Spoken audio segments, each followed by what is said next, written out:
use the chat box. What I would suggest is if you do have a question when it's appropriate, please turn on your your camera, because I know that it's just makes for a much more comfortable human experience if people are being asked a question and they can see the face as opposed to a blank screen with a name associated with it. I did want to also take the opportunity to welcome and thank the representatives of the elected officials who've chosen to join us or will be over the course of the summit today. Kurt Smith, Commissioner from Brevard County, Jacob Diamond, who is representing Senator Debbie Mayfield's office, Lindy Swindle, who's obviously with Senator Tom Wright, Patrick Gavin, whom we all know, with Congressman Posey, Stephen Thompson with Representative Placencia's office, and Mitzi Belford with the Brevard County Public School Board, and we appreciate their participation. Also Adam Ongarnsky with Senator, I'm botching this pretty bad. Adam is representing Representative Tyler Soroy's office. So we're very appreciative of everybody joining us and look forward to learning a lot, obviously an important topic. And on that, I will shut up and turn it over to people who are next to follow me. So again, welcome and thank you for joining us. Well, thank you, Dale. We appreciate your partnership as well as our partnership with Florida Makes and the Space Coast EDC, who are key players in our consortium efforts. So again, thank you for that. I also want to add, you all should have received an agenda via email through the email you provided with your registration yesterday. On that agenda, we do have a planned break. We don't expect you to sit here with us for 3 hours without one, but we understand if you need to break away at any time, feel free to do so. Again, just want to remind you to mute your mic and turn off your camera when you do so. And then this is being recorded today, so we can house it on our website, share it with our partners. The presentation and all the supporting documents will be available and disseminated to each of you post the event. So, and like Dale said, we've got a really packed agenda with some great speakers that are going to bring us some timely and relevant updates on efforts that support everything we're doing to continue to develop that talent pipeline here in our region. So I'm excited about that. But first, next slide, please, Clinton. One of the things that we did, and it's hard to believe that it's been now almost a year ago before the pandemic hit us. As we gathered as a consortium, we were working on identifying the challenges that were the priorities for our region and our aerospace and advanced manufacturing industries. And just to remind you, this group collectively decided that we had 3 key areas we wanted to focus on and start working on challenges or solutions for those 3 challenges together.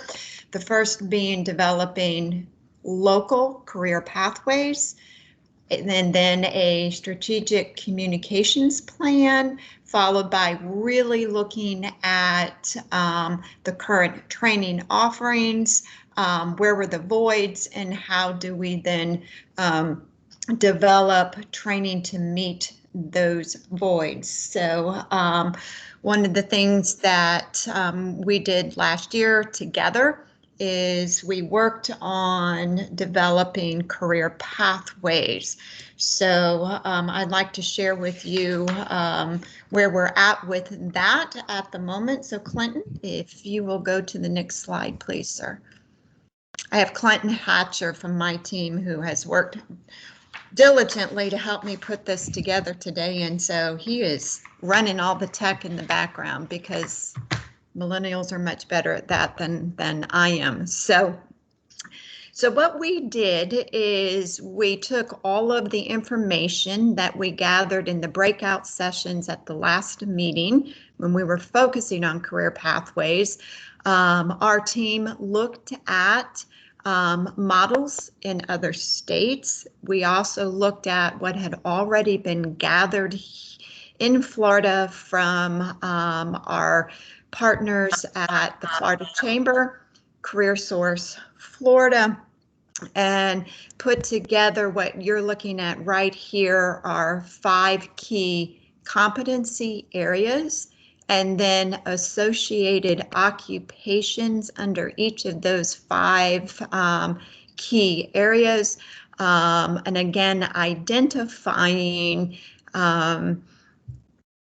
the occupations that someone can go into at a high school level, certification onto an associate degree, and then a bachelor's degree. So this is somewhat of a work in progress. You know, we could spend a lot of time and a lot of resources and really drilling down, but we felt it was really important to get this document circulated in your hands as quickly as we possibly could. And so we've vetted this with some of our key industry and education partners. But we will also allow time for each of you post this event today to really look at it and give us some suggestions and revisions. This is also going to be key to some of the new work that you're going to hear about shortly from our partners up at Careersource Florida. So next slide, please, Clinton. So then what you see here is then we started to drill down some of the educational offerings and trainings and requirements that we have here locally. Again, let me remind you that we're looking for input and want to do everything we can to get this right before we roll it out. Clinton, next slide, please. All right. And so what you saw on the first slide was really what we were offering in our secondary schools, and then this is post-secondary offerings as well. Also, you'll see down at the bottom, we've highlighted a website for a new Department of Education initiative that also ties into helping walk Floridians through the maze of how one can receive training, the credentials that are needed, where you can go to get that, and the associated career pathways for the key industries here in Florida. You're going to hear from the Get There folks at Florida Department of Education later today as well. So, all right, so next slide, Clinton, please. So as I mentioned, we're going to get this in your hands. We would like to have your input back to us by Friday, February 26th, the end of the month. Our hope is to be able to have this, if you will, go live on websites out to each of you to post and to use. We're going to use it to help guide our career seekers that come into our organization, as well as sharing it with our education and industry partners. So I would really like to thank Clinton Hatcher and Lori Robinson from my team who did the lion's share of this, connected with our industry partners to get that preliminary vetting and their eyes on it for input. So thank you team. And with that, do we have any questions that I could entertain? Okay. The slides are going to be sent out to us or for us to be able to get as well? Yes, absolutely. The entire presentation, as well as all of the supporting documents, will be disseminated to you. Yes, they will be. Thank you. That'll help so I can go ahead and write notes on it and go from there. Thank you. Right. Yes, absolutely will. So, okay. So now what I'd like to do is turn it over to Carmen Hilbert, and Carmen is a business development director for Careersource Florida. My esteemed colleague and good friend, Carmen, and I have worked together for several years. She really focuses on business development in the aviation and aerospace industries for Careersource Florida, and she's going to give us some updates for initiatives at the state level, and then talk about something very exciting with some industry task force that are on the horizon. So take it away, Carmen. And thank you for joining us.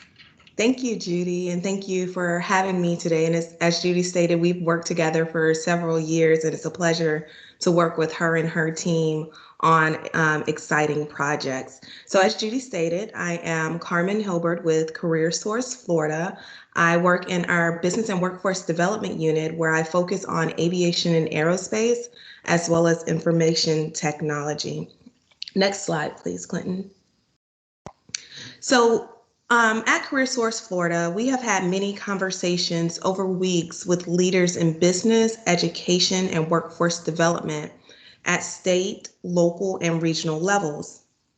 While we all acknowledge that right now this has been an unprecedented time with COVID, and no one could have predicted the pandemic's impact on Florida's workforce, many are also looking towards rapid recovery post-COVID as a time to reinvent and for us to double down on continuous rapid improvement. In these conversations, we've been asking ourselves, as well as our board members, as well as our local workforce development board, what can we do to relieve the pain points of those who have lost their jobs and businesses that needs our help during these times? What measures can we deploy to help restart critical sectors such as aviation, aerospace, manufacturing, and all the other sectors that we're targeting here in Florida? What are the available tools and resources, funding priorities, especially for small businesses to help them recover and expand opportunities for job seekers? What else can we do to ensure the continued recovery of Florida businesses? And longer term, post-COVID, how can we reimagine Florida's workforce system and services? So these are what we call the 4 R's. How do we relieve, restart, recover, and reimagine the way that we've done work in the past? One of the ways that we're helping during these unprecedented times is through our landing page, Help Is Here. Next slide, please, Clinton. So this is one reason why we developed this special website, Help Is Here. It contains information for businesses, career seekers, and for our own local workforce development board network. The website, it focuses on providing an immediate response to connect job seekers and businesses to critical resources. It's also a way of connecting Floridians to local workforce development boards for customized, on-the-ground help that we know so many need right now during these times. It's also developing innovative solutions to generate job recovery and retention and business continuity. We are always committed to helping Florida thrive long-term. Part of the economic recovery is ensuring businesses can hire and train new and existing employees. Next slide, please, Clinton. So this is a snapshot of Careersource Florida annual report to show how many businesses, how many high-value services, what we've done with our flagship training programs, quick response training, as well as incumbent worker training during our last program year. So the last program year, the second half fell within the start of the coronavirus. So you can see even during those times, we were still helping businesses to ensure that they had the talent that they needed, helping businesses that needed training, whether or not it was hiring new employees that needed training, or what we saw a high amount in is those existing businesses that needed to retrain and upskill their current employees to meet new market needs. Next slide, please, Clinton. So one of the things, as Judy mentioned, one of the exciting pieces of work that we're currently working on is our targeted industry task forces. So the Workforce and Innovation and Opportunity Act, it requires the State Workforce Board to establish guidance for the implementation and continuous improvement of the workforce development system to include developing career pathways within industries and sectors, defining sector partnerships, and engaging and understanding business needs. So as we know, career pathways and sector partnerships, they help businesses in key industries connect with qualified workers. These task forces, it will enable Careersource Florida to leverage business intelligence. So critical improvements in workforce and education alignment may be identified and acted upon, especially those that aid in Florida's recovery for the COVID-19 pandemic, and to better support the state's economic priorities and in accordance with the roles and responsibilities of the State Workforce Board. So with this, Careersource Florida, we put out an ITN to help with the task forces. The purpose of the ITN is to elicit responses from professional management consulting firms that are interested in contracting with Careersource Florida for the preparation, development, and launch of targeted industry task forces. So the sectors of focus that we're focusing on in these task forces are aviation aerospace, financial technology, also known as FinTech, healthcare, and advanced manufacturing. So Careersource Florida expects the targeted industry sector-specific task forces to become very operational soon. We're currently in the final stages of contracting with a professional management consulting firm to begin this work, as well as to develop a scope of work on how these task forces will be carried out. The task forces, they'll be properly resourced. They'll be made up of business leaders who understand the complexities of the sector, the current and future workforce needs, and that are dedicated to supporting and informing the customer satisfaction requirements. The needs of Florida businesses are rapidly changing due to the COVID-19 pandemic. It is important that the workforce system hears directly from businesses in key sectors in a formal manner. Careersource Florida notes industry diversification and supply chain complexities of the state of Florida, that they differ throughout the state's regions, as do labor market challenges and worker prosperity. So this means collaboration, research, and successes are likely to work best at a regional level. Although these specific task forces will be launched and managed independently, it is important to note that Careersource Florida anticipates that the talent intelligence derived from the task forces to inform decisions for other organizational activity, it'll include things such as talent supply and demand analysis of the targeted sectors focused on those critical knowledge, skills, and abilities needed within the sectors, as well as the education and training necessary to have a long-term sustainable talent pipeline to support businesses within the sectors. So as Judy mentioned, also career pathways for individuals in these sectors, to look at how can we identify the stackable skills, degrees, and credentials necessary for progression in an individual's career, as well as the mentoring, coaching that supports this progression. They'll also be looking at customer satisfaction index and assessment feedback mechanism for the state's targeted sectors to test assumptions through open and informal channels. We'll also be looking at hiring workers adversely impacted by COVID-19 pandemic, talent financing solutions or assistance that will encourage corporations to enable entry-level job entry points, reskilling, and career progressions. So as we know, the future of sector jobs related to remote workers versus in-place workforce, as we have seen so much that growing through the current pandemic. So this task force, it will continue to build off of the great work that you all are already doing here on the Space Coast. All the lessons learned, intelligence gained will be a great building block to expand this work across other areas of Florida that also have an aerospace presence. So with that, this is one of the pieces of exciting work that we're currently embarking on at Careersource Florida. And I think it will be a great aid and a collaboration tool between not only you all on the Space Coast, but also in the other areas of the state that also have the aviation as well as aerospace presence. So with that, Clinton, I don't know if there's another slide. I believe that may be the last one. Okay, so with that, I'm open to take any questions that anyone has for me.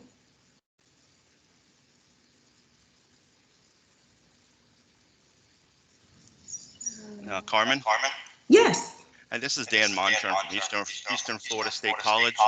Hi. And I'm looking forward to working with you after this meeting I cover aerospace and aviation. We also, I think I have our program manager from aerospace on with us today.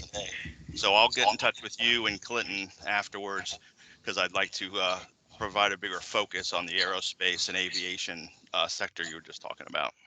Thank you so much, Dan, and I look forward to working with you so we can ensure that we're meeting all of the needs of industry and our continued collaboration together with our educational partners. So thank you so much.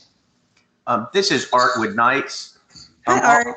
Are you also going to be pulling up a lot of the sector strategies that have been done for the past couple of years on these particular areas, and then basically use them as at least a start for a benchmark?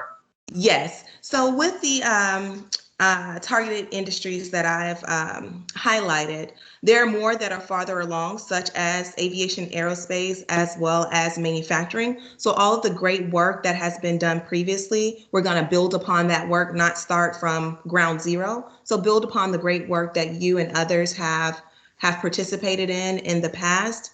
Some of the other industries, such as like healthcare, they really don't have a consortium as well established as aviation and aerospace as well as manufacturing. So with aviation and aerospace, we're going to build upon that work, that great work that has already been done. So yes.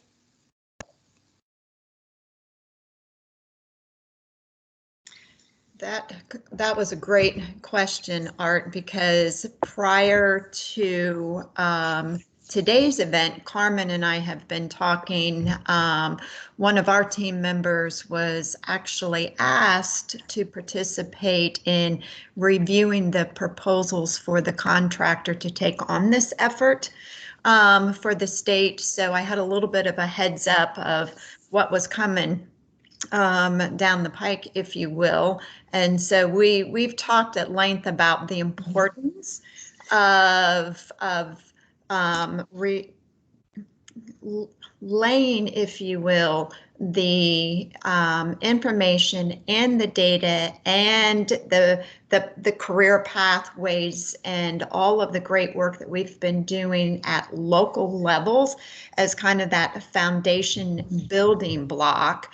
And then offering it to the task force for them to build upon. And, you know, it's very important that as a state, we understand at the state level what those supply and demands really look like, and obviously career pathways, but it doesn't really diminish or mitigate the important work that we still need to do at the regional level. And so I have Carmen and Careersource Florida's commitment that there'll be a collaboration on this. Definitely.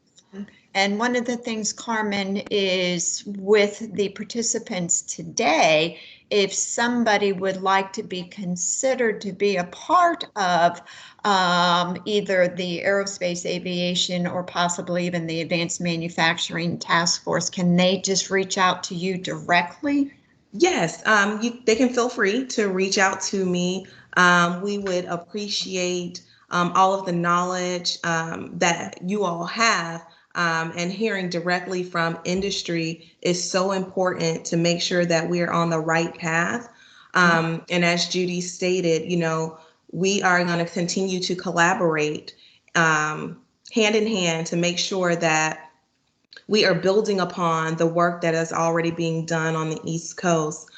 So we know that you all have the consortium. There are other areas in the state that have a presence in aerospace, but they don't have something built out as it's happening on the East Coast. So we want to make sure that we are disseminating this information across the entire state for those areas who do have pockets of aerospace work but are not involved in the consortium on the East Coast. So yes, we'll continue to work very collaboratively with Judy and with you all, just to make sure that we're all on the same page and headed in the same direction.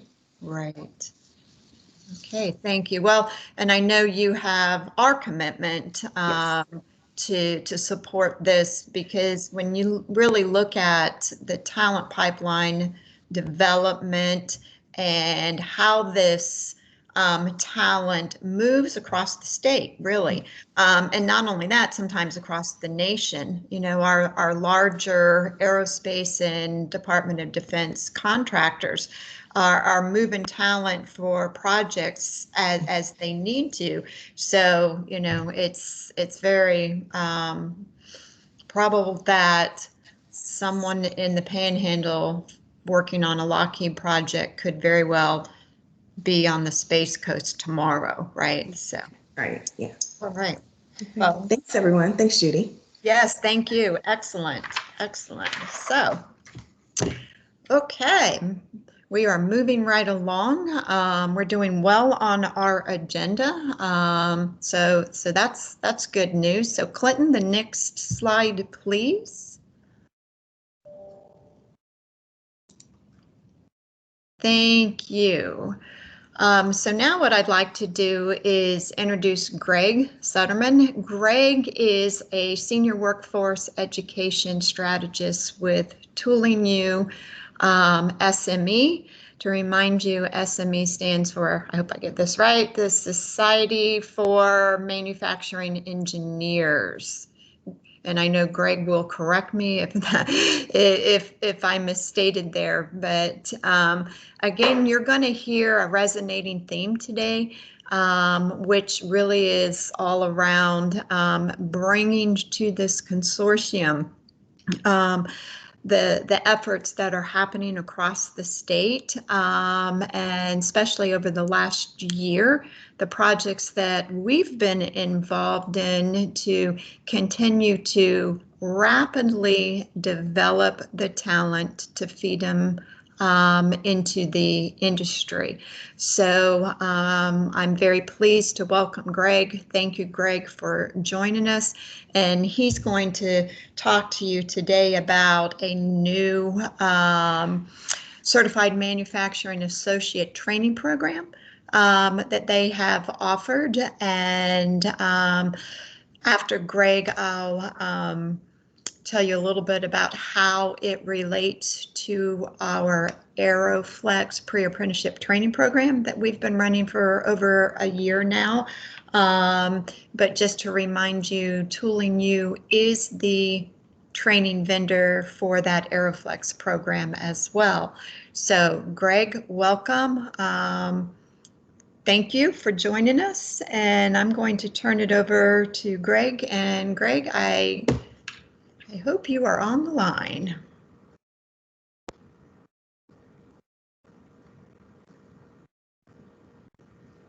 So, Clinton, do we have Greg yet? I don't think so, Judy. I'm looking for him. I don't think he's joined, but I know Teresa is joined. That's his partner. Oh, okay. Good morning, Teresa. Good morning.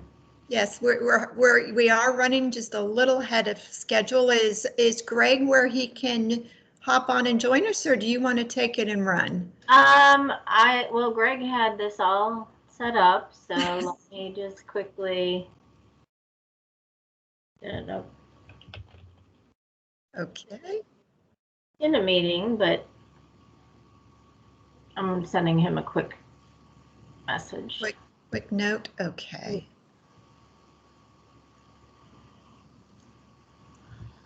All right. All right, everyone, thank you. Thank you for your patience. We're going to get Greg on the line here in just a moment. He's done now, he said. Terrific. Thank you. You're welcome.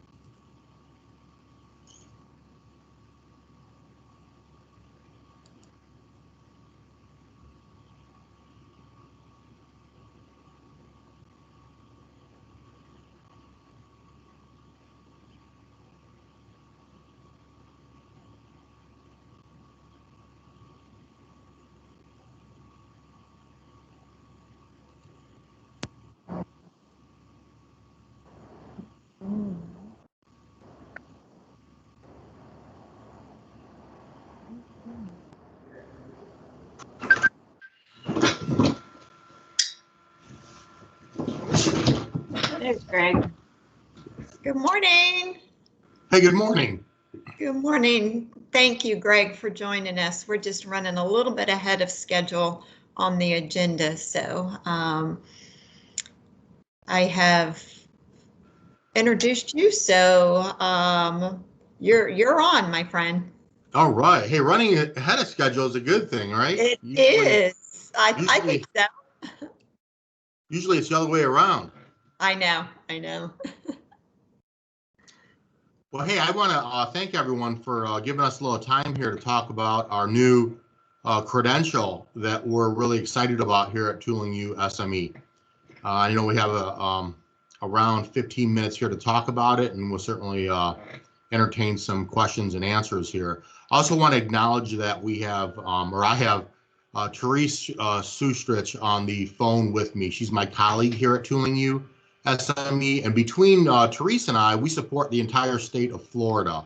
I work specifically with our partner network to include Florida Makes and the other partners that support the manufacturers and their incumbent workforce directly. And Therese works with several of the colleges, universities, and the technical high schools across the state of Florida, supporting their existing programs, whether they're credit or non, and finding ways where we can complement what they're doing from an instructor-led perspective to make some of them hybrid programs, even helping them offer online programs to their students.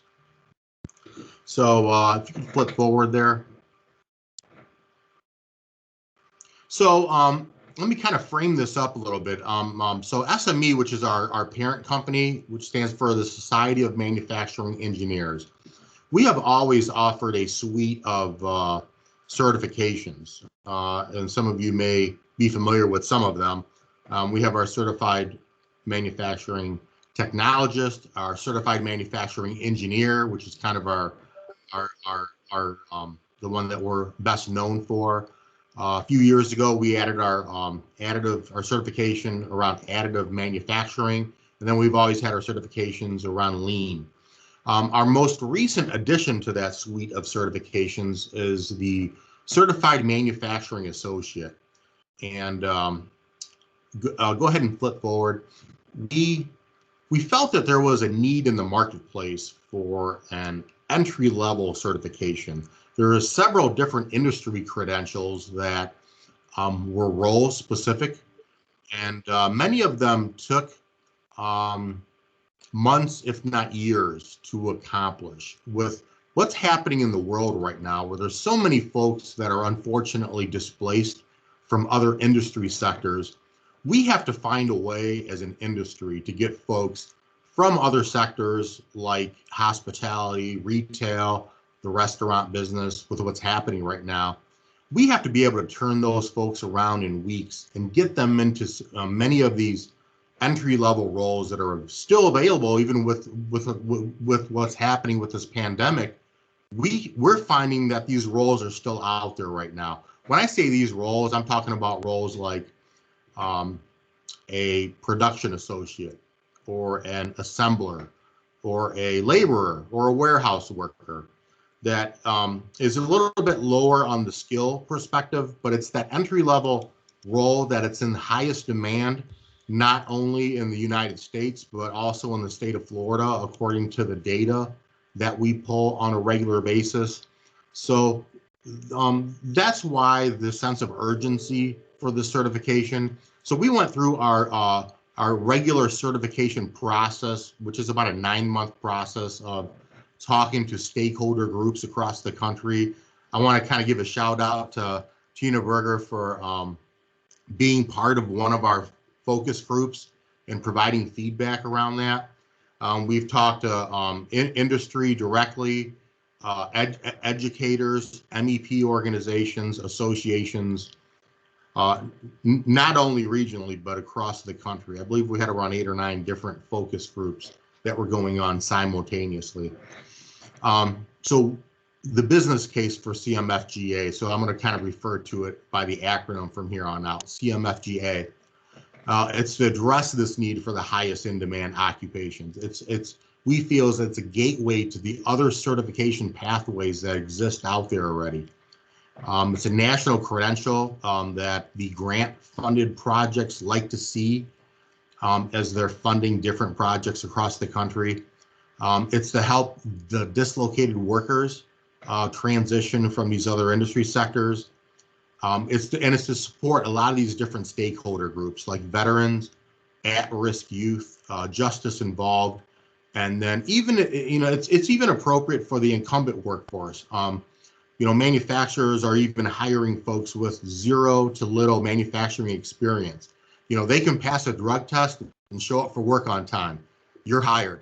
And so, for that type of employee in their first 60, 30 days, we feel this curriculum path is very appropriate for them as well. Next slide, please. So this is kind of a visual of the certification pathway.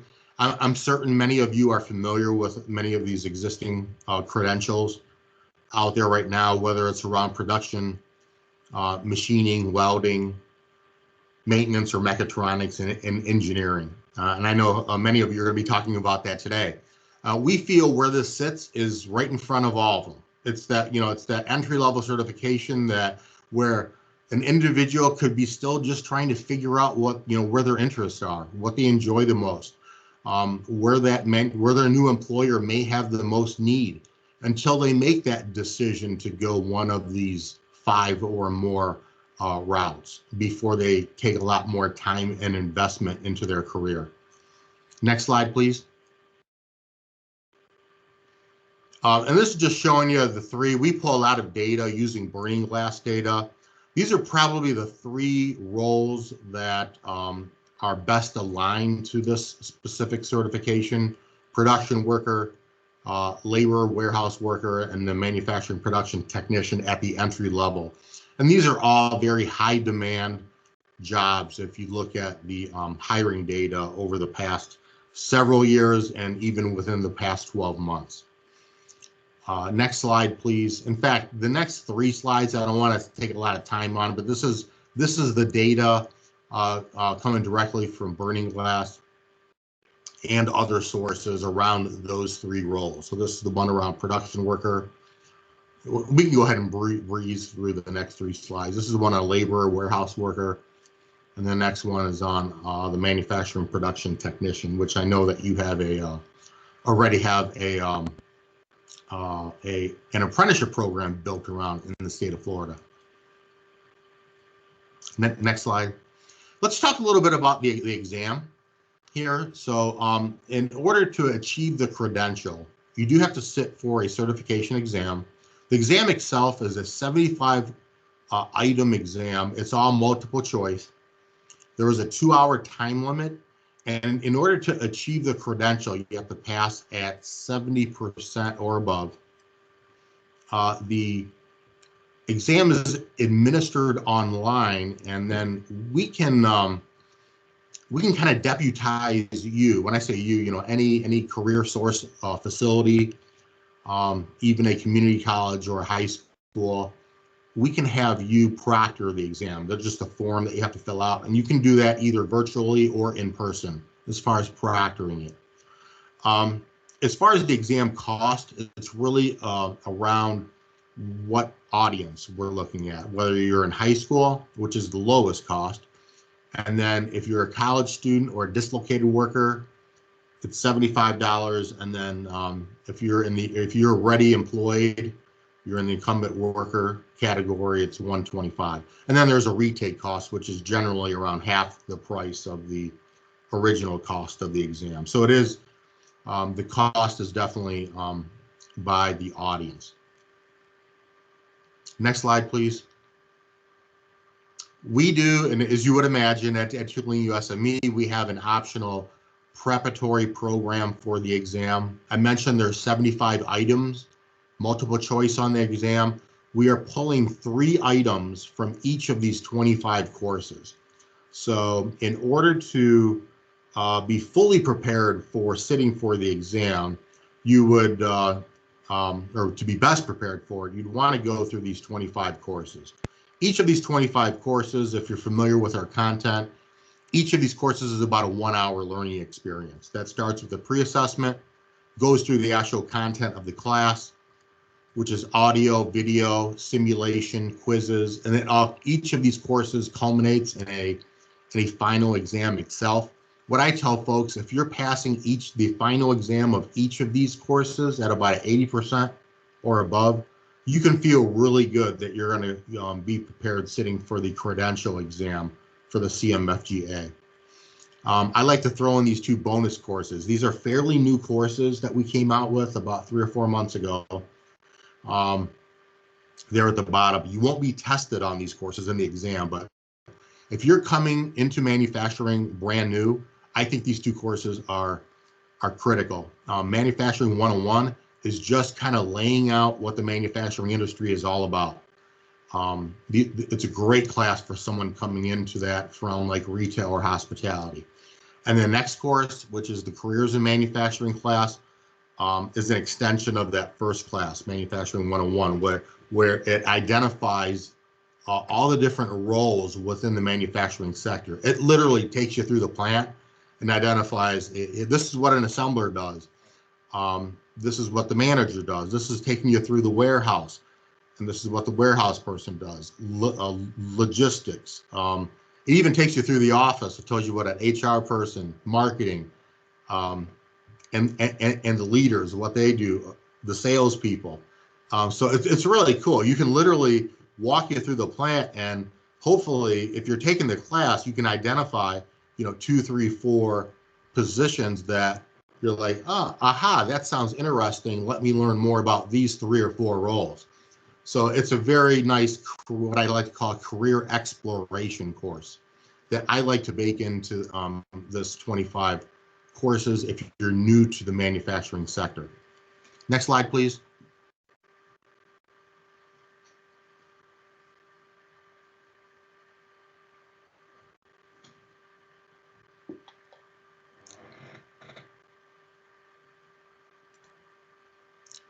Yes, so this is what you're looking at right now is a skills checklist. So the 25 course online program can definitely be taken as a standalone program.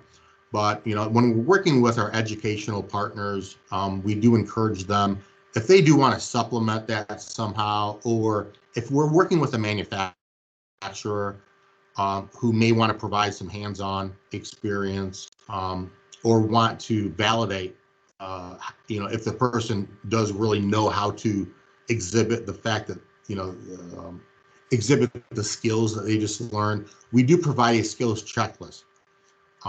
You're just looking at page 1 of 6 of that checklist, where a mentor or a coach at a manufacturing company or a instructor at a school can literally have this checklist in a clipboard and walk through and have them exhibit skills for their newly hired employee or their student.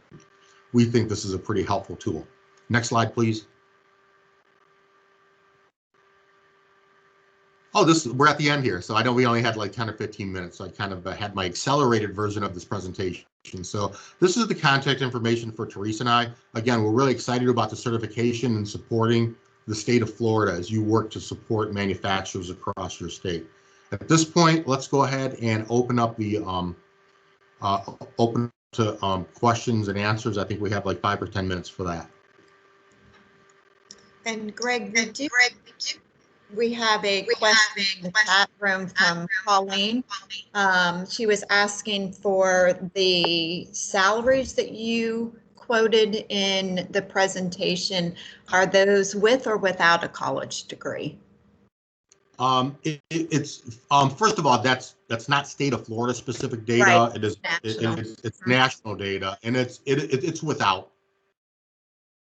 It's not factoring in a college degree.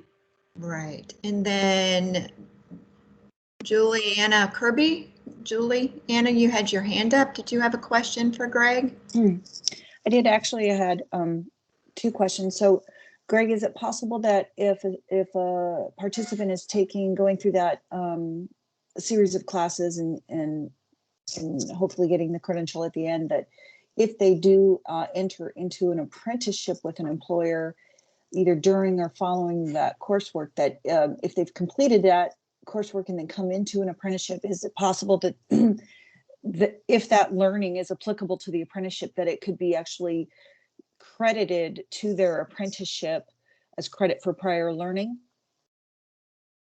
Absolutely. And in fact, if you're leveraging Tooling U to complete some related technical instruction for your apprenticeship program, you could be using the same system where some of those courses are already populated. As long as those courses are related to your apprenticeship program, they can be already in your student record as hours that you've logged towards your related technical instruction.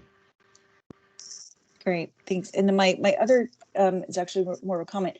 When you had the 2 bonus classes listed, I'm thrilled to see those 2 new courses, and I'm going to definitely check them out.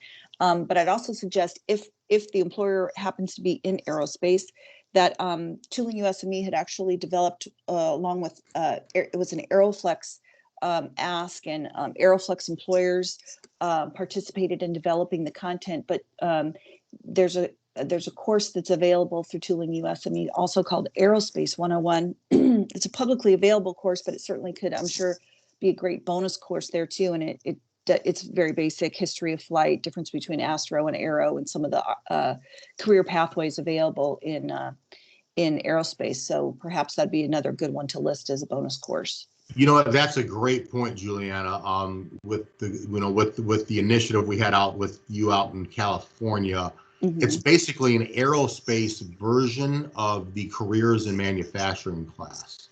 Mm-hmm. Whereas our careers in manufacturing class, it's coming at it from more of a generic perspective. Great. Thanks, Greg. Great presentation. Yeah.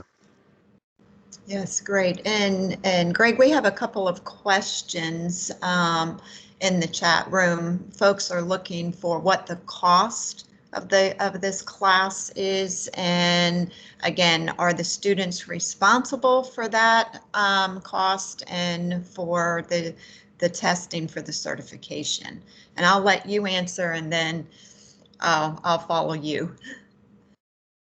Yeah, so the cost is going to come down to the audience as well. I think that most of your constituents are going to be folks who are displaced workers. Mm-hmm. Am I correct in saying that? Yes. Yeah. So or those currently underemployed. Yeah. Yeah. Underemployed. So you're going to fall on what I call Teresa's scale. So Teresa, if you're still on the phone, I'm going to have you talk a little bit about that right now. So you were saying those were dislocated, underemployed workers. So we have different lengths of subscriptions for those audiences. So it would depend on the length of time that you wanted. So we do offer 90-day subscriptions, and that's all access to any of our content, but you can surely create custom bundles of classes. The 90-day is $120 a student. The semester length is $150 a student. And we can even go up to, 365 days, which is $256 a student. So if you were running just this program, you would likely be able to get it through, one of those programs in 90 days if you were doing the 25 classes, and with time to spare probably. So you could probably reasonably have them go through those 25 classes and then open it up to whatever other areas they were interested in. And as far as the cost of the certification, it just depends on who's going to cover that cost. If you were putting it on the student, for us, we've had different ways, whether the program covers it or a student themselves cover it. So it's really up to how you're running your program. Yeah. Let me also point out that once that person is, because the goal is to get them employed now. So once they're employed and they transition into an apprenticeship program per se, then they're on a different pricing grid. But that's when I think the Aeroflex program can really be helpful, and that's why I think Juliana is here, where I think they can provide some support, because the pricing structure for the apprenticeship program is on a much higher scale. But if you plug into the apprentice or the Aeroflex program, they can really help you out with that. The other thing too is if they did have time remaining on their subscription and they did get a job, they could still take the Tooling U classes, and an employer could recommend specific ones that they would want them to focus on if they still had time on their subscription. Yeah, and we can transition their student account. I mean, we can transition their account from, if they're under Careersource Florida, and then move it over to their apprenticeship account. So they're, the time that student spent can kind of transition into their apprenticeship. Okay, terrific. Any other questions for Greg or Teresa at this point? All right, thank you both. Great presentation. So, so one of the things too, I'd like to remind everyone is the Aeroflex training program that they're referencing is the one that I know you've heard us talk about, that we have been running for a little over a year. We are using the Manufacturing Associate Credentialed Training as the core training that we're putting job seekers through right now. So we have, at the moment, we have 18 in, well, we've had 10 complete. We still have 8 in training. And of the 10, we have 5 that have just recently secured employment. So we have 5 job seekers right now that have completed the training that Greg was talking about. So if any of you are interested in looking at their resumes or being connected to that talent, then you want to connect with Clinton and we will make that happen. So, and of course, that training was paid for and funded by Careersource Brevard. If, as Therese said, the license and access to Tooling U is good for each of these trainees for up to a year. That's the one that we're paying for. So either post-employment or prior to employment, we can add access to any of the hundreds of offerings that Tooling U has to make sure the skills and the competencies and that entry-level workforce that you're looking for is under their belt. Also, we can help with the follow-on work-based training, OJT if needed, and again the curriculum and that's offered through the modules of Tooling U can also be part of that on-the-job training program. If you have incumbents that you would like to explore some upskilling just get with Clinton and we'll see if they're eligible for us to help pay for the funding for this training as well. So I also wanted to jump in, Judy. I wanted to just let anybody know if they do want to view any of the curriculum, they can just either contact you and you can forward their information, or they can just contact us directly and we can set them up on a trial account to review the courses. Right. Yeah. And so we've had a couple of employers that we've been working with that have defined modules and trainings unique to their operation. Some aren't inclusive of this core manufacturing associate regimen. Some are this plus. So, you know, just a reminder that this program is very much employer centric, can be uniquely defined by you, but we're helping to identify and pre-assess and vet job seekers.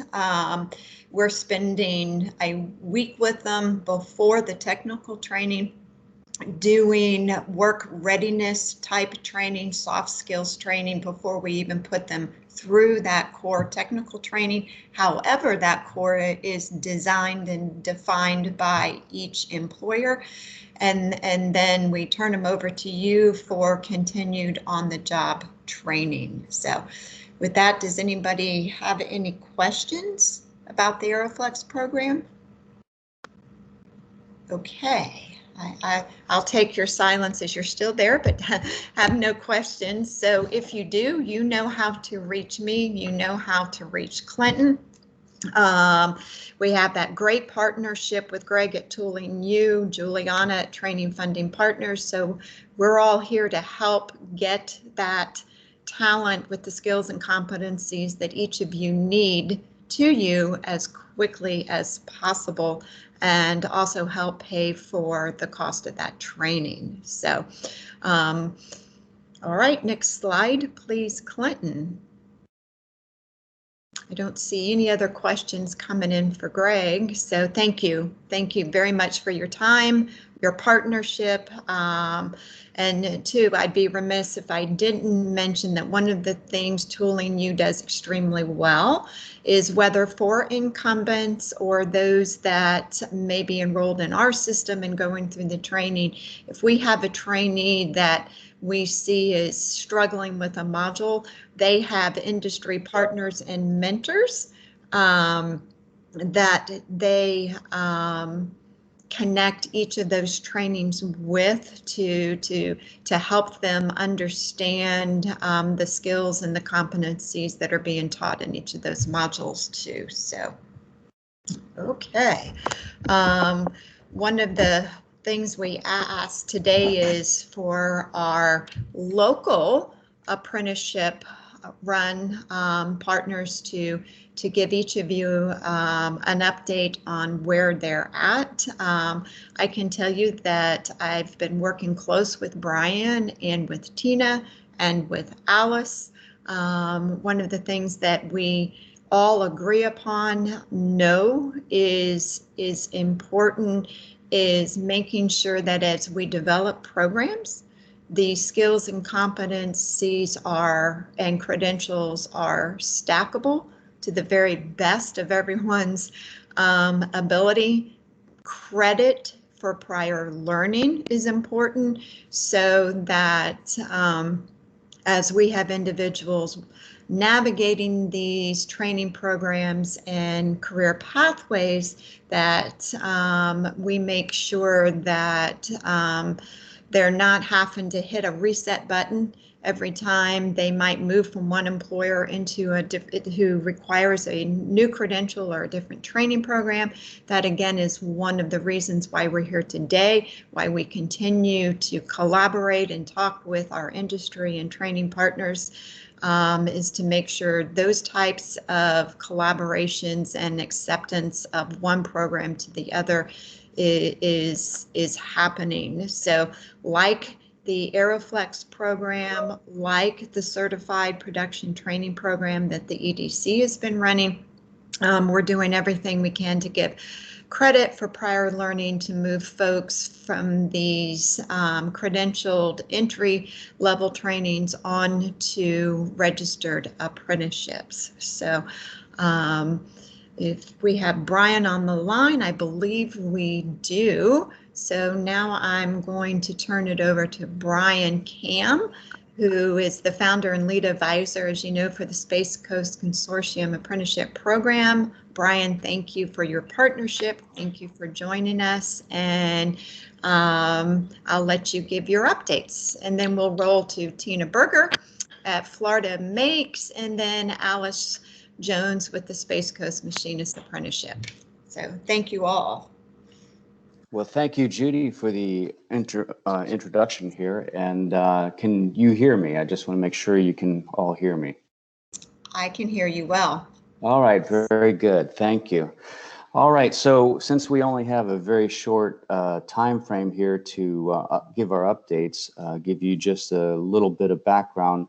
Our Space Coast Consortium Apprenticeship Program is modeled after a European model, which is a long-term apprenticeship program. We've started with 2-year programs, and our origin started with OneWeb and Ruag Space when I was working with site selection consulting and helping them to locate, and had also experience before in setting up a German model of apprenticeship programs here in the United States. So we did a series of workshops with Space Florida and Careersource Brevard and EDC, and also Eastern Florida State College. And we came up with 17 occupations that are needed here in the area. We could not address all 17 at that time, but we decided on registering the 3 apprenticeship programs that we have registered with the state of Florida now.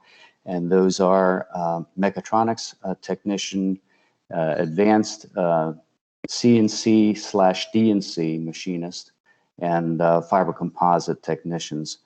And so we founded Space Coast Consortium Apprenticeship Program as an autonomous subcommittee of Space Tech, which brings in other certifications that are well known throughout the state. And as you can see, we have teamed up with NIMS and also with ICAT, which is the German American Chamber of Commerce, to follow some of the directions and curriculum that they use and so forth. I bring in what I call GAP turnkey solution partners, which are a number of German and Austrian and Swiss manufacturers that have been supporting the apprenticeship program for decades over in Europe, and also concentrating on Industry 4.0 quality programs. At the moment, we have 7 apprentices that are in our program, in the mechatronics technician program. This is, in partnership with Eastern Florida State College, where the machinery and equipment is, and we're getting ready to set up our CNC Advanced Machinist program in the spring with 8 apprentices, and then in the fall we'll be starting our fiber composite apprenticeship programs. As we have now currently 10 member companies. The current members that you see up top are those that are at the moment engaged or beginning to engage in the mechatronics and the CNC. And then prospective members are a number of different companies that we have talked to that have expressed interest at some point and will be joining on. With that being said, I don't want to take up time from both Alice and Tina, which have some very good programs. I do want to mention that we are working alongside, as a apprenticeship program, we're working alongside with the Brevard Public Schools adult education. We have registered as a sponsor their pre-apprenticeship program, which is getting ready to get started here. And we're also in discussions with BPS, the high schools, to do the same, and also with Valencia College as a pre-apprenticeship. So we have been able to secure, with the assistance of our manufacturing communities and Eastern Florida State College, 3 different grants that have helped to support this program, and a 4th grant, which we secured with National Science Foundation for a German tour and to set up an apprenticeship exchange program with Germany. We were set to leave on March of 2020, and as we all know, the pandemic hit at that point, and there was no way that we could travel over there and get back here to the United States. But we had Eastern Florida State College, WSU, which is Wichita State, and Sinclair College going with us, with our apprentices and also instructors from the school. That is flagged to take place in this year, and we've got an extension of our $120,000 to do this program overseas this year and extend it into next year. So with that being said, if you are participating in this program here as aerospace manufacturer or workforce, we know that there's a dire need for us to change the workforce talent, and it's more immediate than ever right now. If we look at reshoring companies, we need to have the proper training for them. When you look at the global situations here, we're in more threat, both not only health from the pandemic, but our economic health and our national security. And we need to revamp workforce training so that we have the proper training necessary. In the year 2028, China will be the more stronger economy over us in the world. And that's about the time that our baby boomers leave as well. So it's more critical and more of a crisis now than ever before. Thank you for your time. Great update, Brian. And actually, before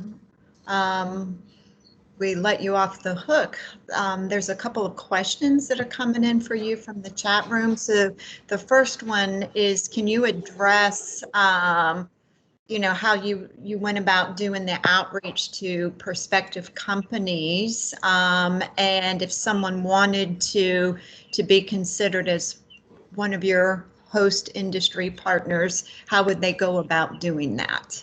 Okay, very good. Well, as I mentioned, in 2016, we actually worked very closely with Tina Berger, who was with Careersource Brevard, and Judy, and Marcy, and Dale from Space Florida, and Linda from EDC, to put together the workshops and to identify where we needed to go. From that, we developed a really strong base of companies that were interested, but they wanted to see more boots on the ground, so to speak. And so we've gradually been adding members to our program. And as I said, we're up to 10 right now. But if there is interest, I would be glad to come by and visit with you and talk more about the program. You can reach me through Clinton or Judy. They have my number and also my email. And I'll be glad to set up an appointment to come and see your company and see what fit there might be for you to join our program. Thank you, Judy. Thank you, Brian. That's terrific. Okay, any other questions for Brian? No? Okay. So now I'm going to turn it over to Tina Berger, who's the Director of Talent Development for Florida Makes, and Tina is going to give us an update on her Industrial Manufacturing Technician Apprenticeship Program. Tina. And I always laugh here because you can see me pre-COVID and post-COVID with my hair. So one of the updates I need to do is my picture, but Thank you for inviting me. I am honored to work with almost everybody who's been presenting today in one way or another. And of course, before I went to Florida Makes, I was with Careersource Brevard for 3 years and worked very closely. So now I work on a statewide program. If you'll flip forward, Clinton, Florida Makes, just a brief overview is that we are the official representative of the Manufacturing Extension Partnership Network, which is operated by the National Institute of Standards and Technology in the state of Florida. And we're an industry-led public-private partnership, and we operate and are governed by the regional manufacturing associations in the state. We are able to offer industry research, updates on educational opportunities, economic development and all, but primarily we are here to help small and medium-sized manufacturers grow and prosper. And so in my role with Florida Makes, I try to find statewide programs or opportunities to help manufacturers with talent development. Next slide. And all this information, without taking too much time, can be found on Florida Makes and the multiple services that we provide to help manufacturers prosper. And our business advisor, our new one, we have business advisors embedded in almost all of the manufacturing regional associations. Our newest business advisor for all of you is Mike Ennis, who is your former president of MASC and also a big proponent of the certified production technician. So he's your person in your region now. We're thrilled to have him. Just want to give a shout out to Mike. Next slide. So quickly, the Industrial Manufacturing Technician Program was created. We have an Advanced Manufacturing Workforce Leadership Council, which, much like our board, has representatives from all the regional manufacturing associations throughout the state to address, again, opportunities to help regionally, but more statewide. So in Art Holke, shout out to Art. Art is on my leadership council. It's amazing that Art has time to work it all for Knights Armament because he is truly a champion of educating talent on almost every level. And we are very honored to have him as part of the chairman of our Florida Makes Advanced Manufacturing Apprenticeship Program. Our first child is the Industrial Manufacturing Technician, and it is a registered occupation with the Department of Labor. And we use the Certified Production Technician Curriculum 4.0. It was just updated in June of this year by the Manufacturing Skills Standards Council.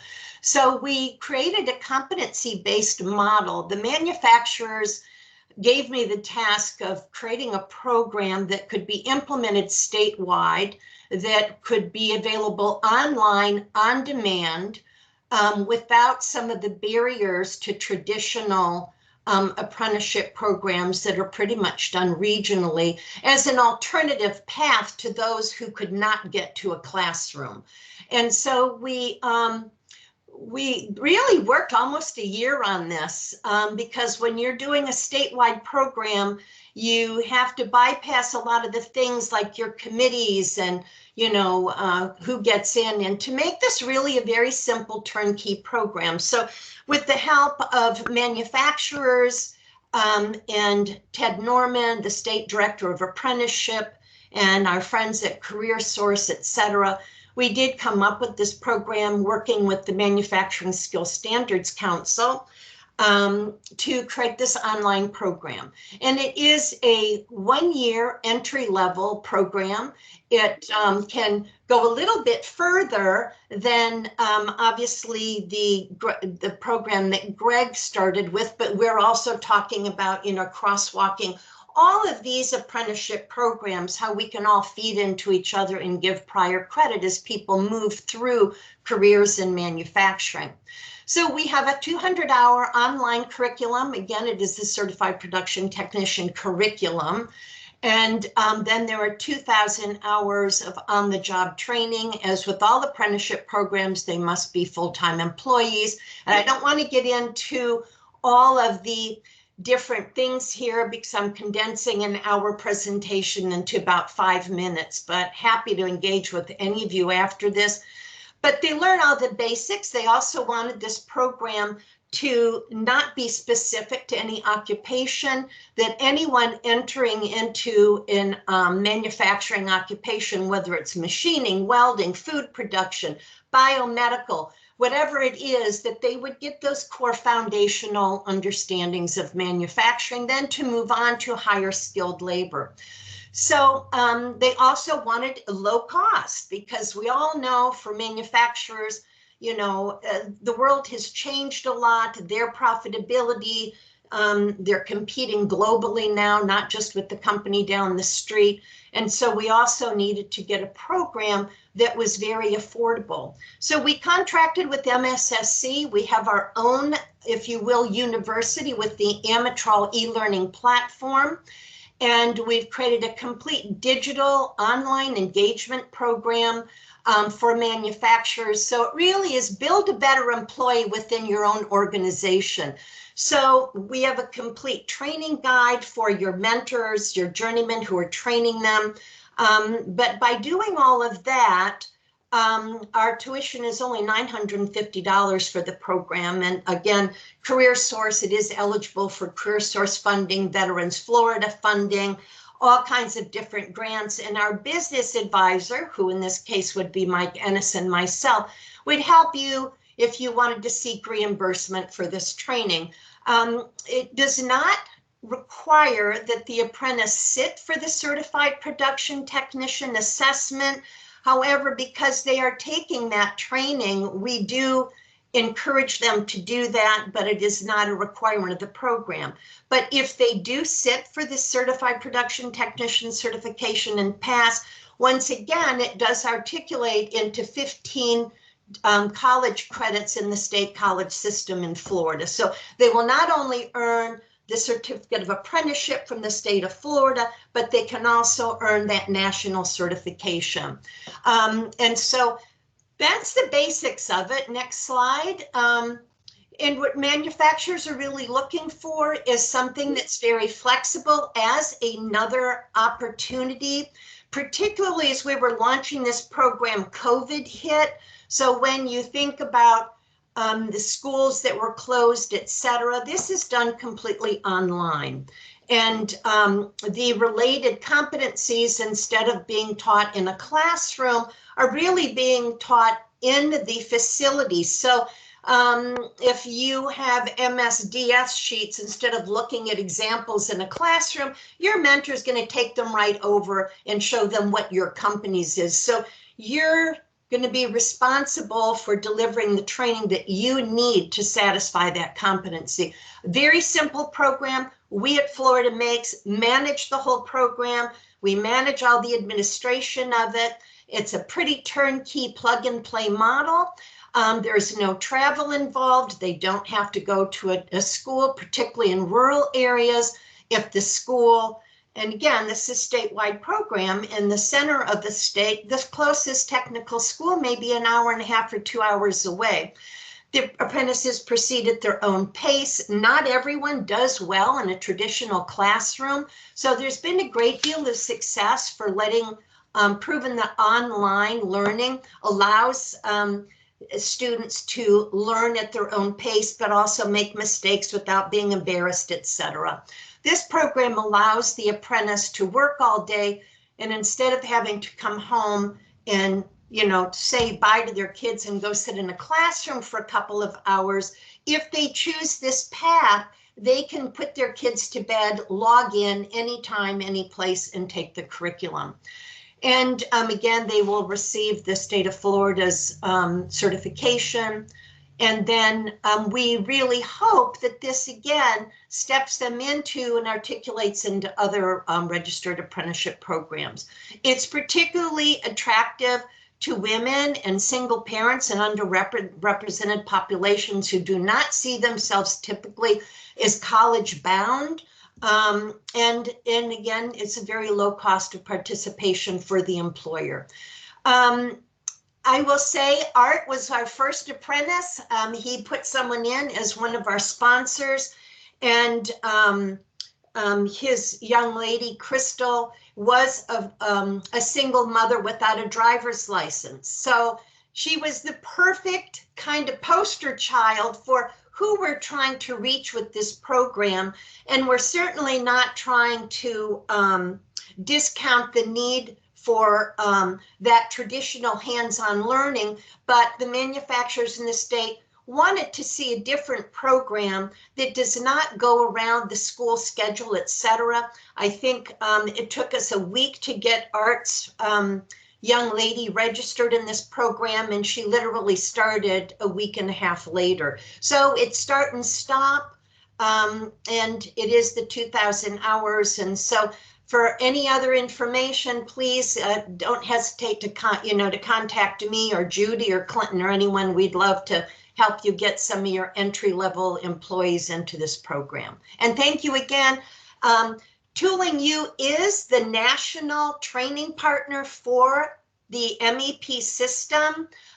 So I did want to let you know all this credibility keeps rolling in to, you'll see all of these organizations. And thank you again, Judy, for allowing me time to present. Thank you, Tina. And we appreciate partnership. Okay. And then Proud partners of the Aeroflex partnership as well. Exactly. So I'm going to turn it over to Alice Jones now. Hang in there with us, folks, just a few more minutes, and then we'll be taking our break. So Alice, welcome.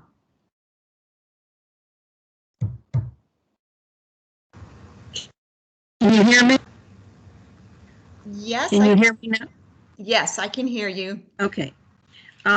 Is there was a sheet of paper that I think Clinton was supposed to be putting up that helps. There we go. Yeah. Okay. We are a 4-year state certified apprenticeship program in machining, and all of the pre-apprenticeship kinds of programs that you've been speaking about could all the people that they finish them, you can go right into our program and get a job. Our first year, you have to have a job by the first year of class. And we have 21 manufacturing companies right now. We don't know how many of them have jobs. It's always that depends on what the economy is doing too. But our program is once you get into that employer and they have hired you, our first year class is math and blueprint reading. Second year is manual machines, which are lathes and mills. We have our classes at the Eastern Florida COCO campus, and Eastern Florida just got a grant for apprenticeship, and they purchased 5 new manual lathes. So we're delighted that they're supporting our program also, as well as other programs that they do have on campus. But our students actually use these machines. They actually, what machinists call, they cut steel. And most of the other programs, they talk about things, but they don't actually do them. And in any case, our third year is CNC machining, and Art provided information. He also provided, his company donated some CNC machines too to the Eastern Florida campus. So, and fourth year is CAD/CAM design, and we also have a 3D machine that the students are introduced to 3D machining. We do have permission to use all of those machines and everything on the campus of Eastern Florida. So we're very, very thankful to them to do that. The strength of our program, it is an 8,000 hour program. Now, 8,000 hours is a 4-year program, and that's demanded by the Florida Department of Education. So we follow all of their rules and regulations. And it's an on-the-job part of our program that is the second half. So we have instructions by our instructors at the classrooms on the COCO campus, but the other half of the program is that they have to work at one of our member companies full-time. They get paid for the work they do. So you have free tuition for the classes and you get paid. So it's a wonderful program for those who are even out of work. We have students who have just graduated from high school, and we have adults that are in our program, older people that, like I said, it fulfills the need because there's so many people out of work right now. Our instructors are the secret to our success. They all work in the field that they are teaching or have worked for at least 25 years. So you know that they know what they're doing and they can teach exactly what it is they do at their job all the time. So that's the beauty of our program is the strength of our instructors. There are, at Eastern Florida, from what I understand, the people that they hire as instructors have to have a degree. Well, there aren't very many people in machining that have a degree. Our first year instructor does in math, but most machinists don't have a degree. But that's why they're so successful in teaching, is because they've been working all those years. So they know exactly what companies need and what makes a successful apprenticeship and a successful apprentice. And we've been doing this since actually 1997 is when we started. So we have a bit of experience through the years of how to do what we do. And we've got 38 students right now, which most programs don't have that many. And we're probably going to graduate 10 students this May. So it's a productive company, and most of the companies want to keep their apprentices after 4 years. They've established a connection with them and a good relationship. So this is something that, this is how companies fulfill their need for new machinists, because there just aren't many machining programs in the whole country. There's probably more up north, but years ago, the United States decided to have all their machining in China and other countries, and they said, well, if that's the case, nobody's bothering to do apprenticeships anymore. So we said, no, we think that we need to still have machining apprenticeships simply because they're a vital part of our industry and they're a vital part of the economy of our whole country. So this is why we started it. This is why we're continuing it, because the need has only become greater. So we are here in this area. We will train people. And I've had several large corporations like Northrop and Boeing and places like that, that they say they need machinists. Well, if there aren't anybody, there are very few people training them. The only way to get around that is to train them yourself. Then you'll get the exact kind of worker that will stay with you long after they've finished their apprenticeship. Well, thank so you, this Alice. is what we ask companies to do, is just give us a call and we'll help you train your workers. They need to be trained. And there's one place that does it very, very well, and that's us. Please call us. Okay, great, Alice. Thank you very much. And we've actually run into our break time.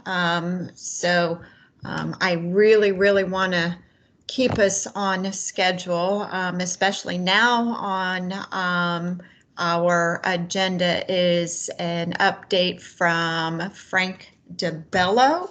And I want to be respectful of Frank's time. As you know, Frank is the president and CEO of Space Florida. So I hope you all can hang with us through Frank's presentation. He always brings value-added information to these types of forums. And Frank, I am just going to roll right on over to you, sir. Very fine, Judy. Thank you. It's a pleasure to be with everybody today, and especially with the topic of this Workforce Summit. And when we get to the end of this briefing, you'll see why we place such an emphasis on what everybody that's involved in this is doing. We're setting some goals for the state and the growth of the state that are pretty robust for the next decade, and that's going to be really important. Let's move to the next slide. What I hope to do in this update is give you an update on Space Florida, talk about where we've come from a little bit, characterize some of the key industry wins that we've had, and then talk about what's next, not only some of the issues and challenges, but what we expect to achieve in the next decade. Next slide, please. It suffices to say that the past decade really has been a decade of transition.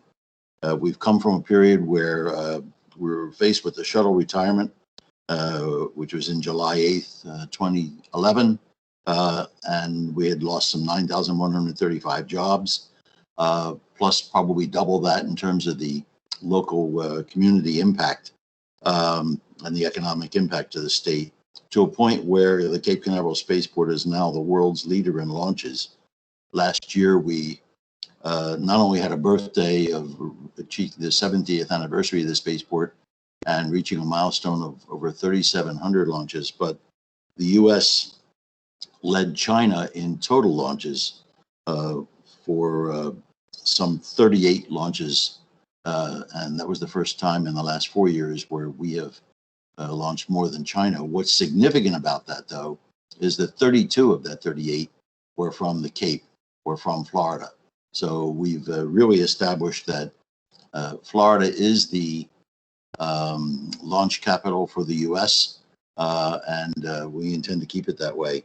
But not only in terms of launches, because we've really done some other things. In 2010, June 4th to be exact, the Falcon 9 flew for the first time. And 10 years later, on their birthday, the 10th birthday, they had reached some 86 successful flights, and they're now up to 108 of the Falcon 9. But more than that, they introduced the concept of reusability into the launch market, which in 2015, they landed their first booster, and they've now achieved some 73 out of 83 launch successful landings and reuse of the boosters, some as many as 7 and 8 times. So we really are playing a leading role in launch, and I don't want to miss the fact that ULA has now had 140 successful launches in a row. So we have shown that we know how to do it and that we are a leader. Some of the other things that happened last year in particular, we returned human space flight. We returned capability for human space flight by SpaceX doing their Demo 2 flight in May and returning humans to space on U.S. spacecraft from U.S. shores.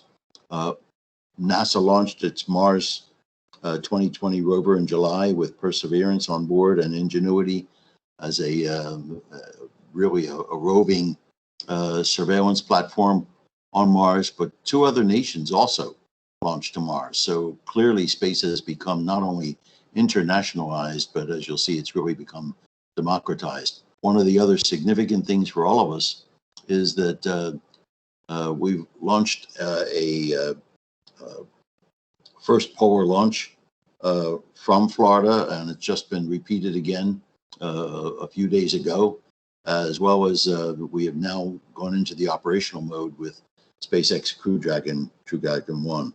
So I guess the takeaway from all of this is that Florida is a leader and that we're dealing with an international community, space being internationalized, but especially democratized. Next slide, please. We've also had some key wins that are just worth noting. I used to show a chart with multiple aerospace companies on it, and just too many new companies coming to Florida in the aerospace industry to put on one chart. So I've just listed a few. Maiden Space was a notable headquarters relocation to the state. They've located in Jacksonville, and since then they've acquired or been acquired and added several other space companies to their family. Leonardo is building a major aerospace facility in Santa Rosa, which Space Florida has partnered with them in financing. Simcom's world headquarters moved to Orlando, which is a major boost to the state's training and simulation capabilities. Arian is a major win for the state, and we have we look forward to some $400 million of capital investment and some 600 plus jobs in the next few years. So it's a major win for the state and moves us into a new era for the state's aviation manufacturing capabilities.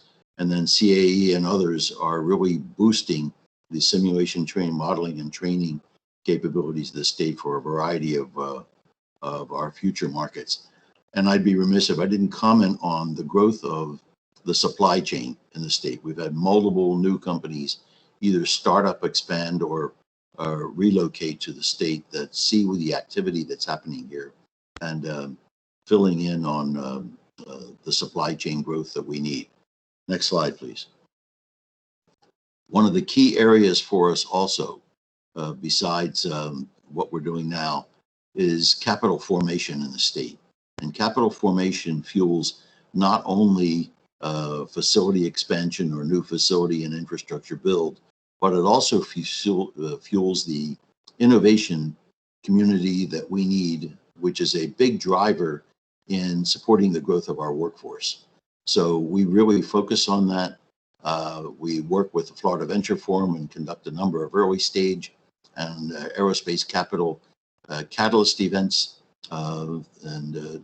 We put some prize money up, and for about 10 million over the last 7 or 8 years of prize money that we've put up, we've received some, actually several million, 460 million in funding and investment flowing to those companies.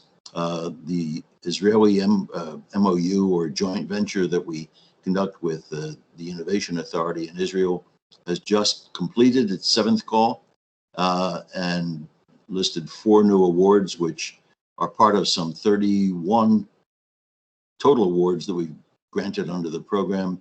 And that has brought some 13 new Florida companies. And under that program, we marry a Florida company with an Israeli company.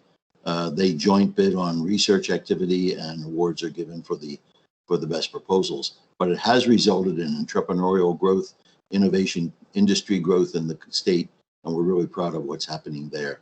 Next slide, please.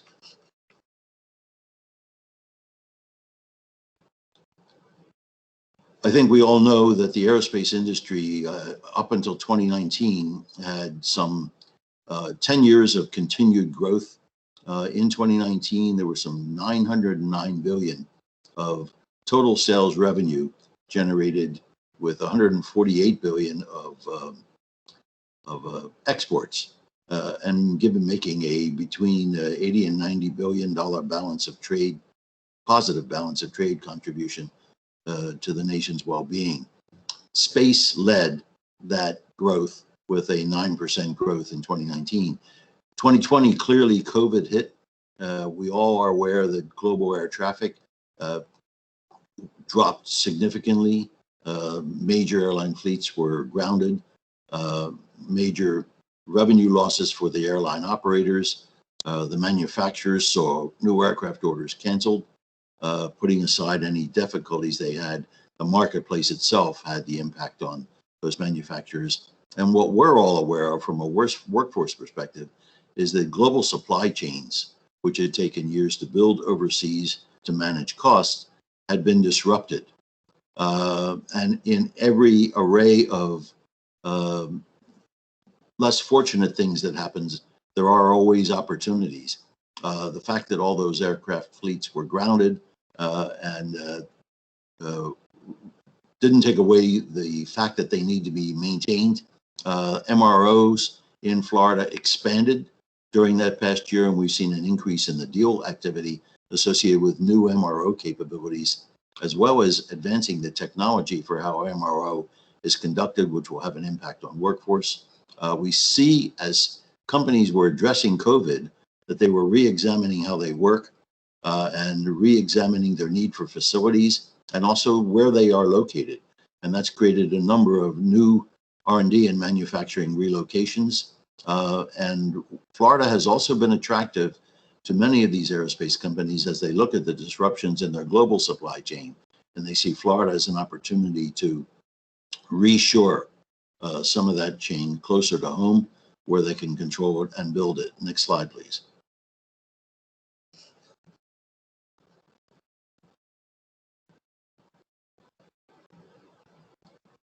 So as a summary for what we see with the aerospace industry, clearly there's going to continue to be industry consolidation with a lot of mergers and acquisitions as companies integrate vertically to increase their share of the supply chain and value-added revenue streams, but also there's a lot of reshoring opportunities which we will continue to see happen. And those are real opportunities for Florida. I've already mentioned the fact that there's an emphasis on revitalizing facilities to invest in lowering cost of operations and improving productivity. And from a manufacturing perspective, especially with workforce, that is always where our manufacturing strength will be if we can continue to drive on productivity improvement. And relocation and modernized facilities become a big part of that. So the outlook for Florida looks good in that area. Another key area is strengthening security.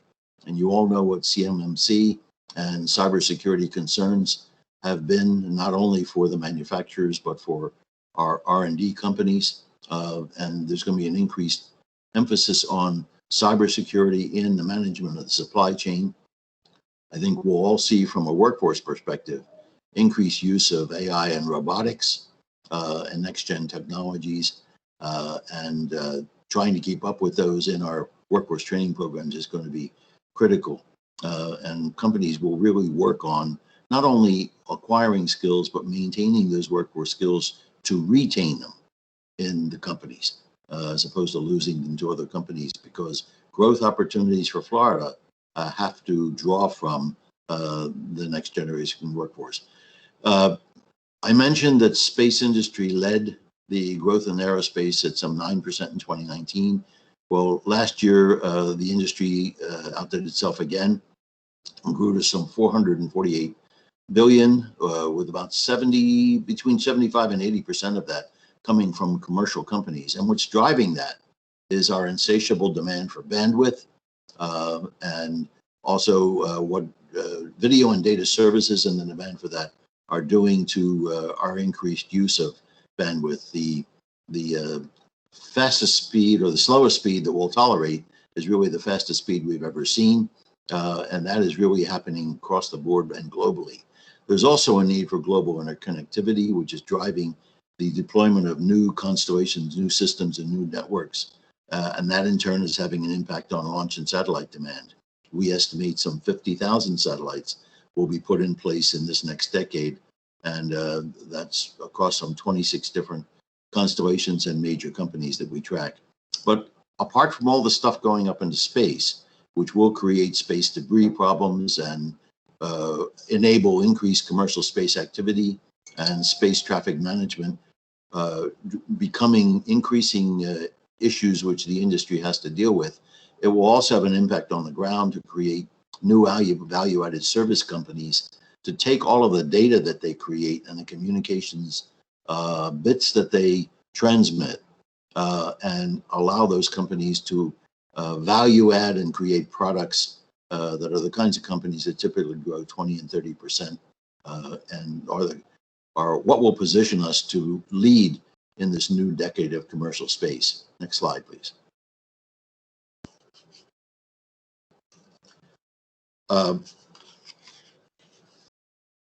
If I look then at where the future growth targets are for Florida, I see transportation infrastructure, and that includes both space systems and other platforms, many of which will be autonomous. We're looking to destination hardware, MRO, advanced technologies, simulators, training devices, autonomous vehicles across the board, in the air and on the ground, and advanced aerospace propulsion leading into hypersonics. But clearly, a lot of our focus will be on the things that go up into space to do work. It's also going to be in the data storage and communications area and infrastructure services, both in space and on the ground. We're going to increasingly look to the growth of the in-space companies that are doing R&D or manufacturing or providing other kinds of services. And we see that emerging as a major market focus for the next decade. So spaceport development is going to have to keep up with the increased need for capacity and capability. And it is our goal to develop more with our partners, federal and industry, a launch on demand and satellite on demand capability. And at the underpinning of all of that is the capital investment and capital formation for Florida. Next slide, please.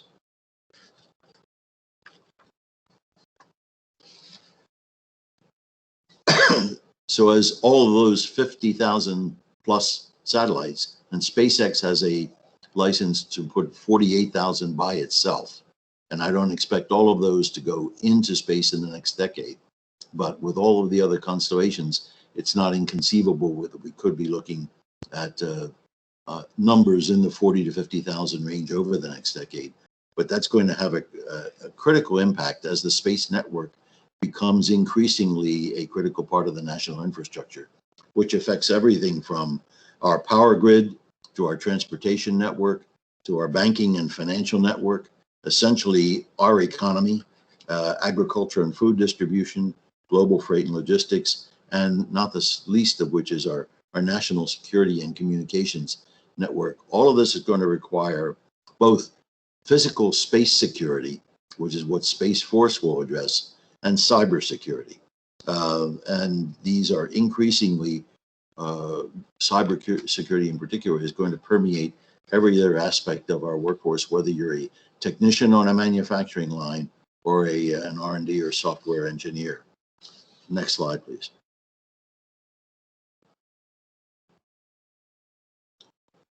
I think you're all aware that we were unsuccessful in our bid to secure the headquarters for U.S. Space Command, but the organization and the proposal team across the state that was put together, we're keeping together.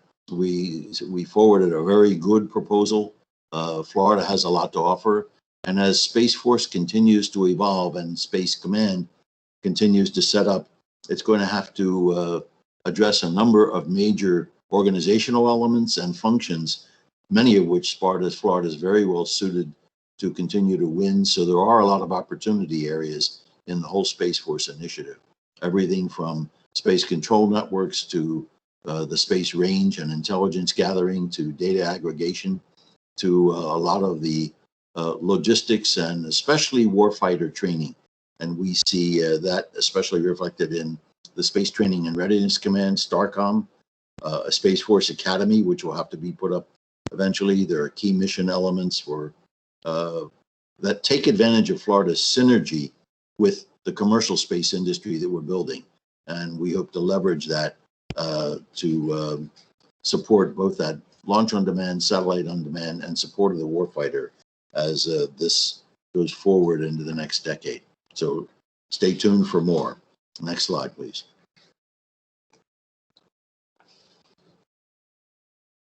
I'll begin to get to a close because I want to emphasize that the critical skills needs that we see clearly are in all of the manufacturing, engineer, and technician across all the trades that you're addressing in this workshop. And I really was pleased with some of the presentations that I've seen so far. I think the apprenticeships is a good foundation for a lot of what we need to do. But we also need to work across the board with developing more cybersecurity design engineers, advanced software design and programmers, especially cybersecurity sensitive engineers with specific skills in telecom, transportation, and data systems management, and across the board in all areas of STEM. And this is going to have to be strengthened by a direct industry involvement with our talent supply chain organizations, whether they be the universities or otherwise. Next slide, please.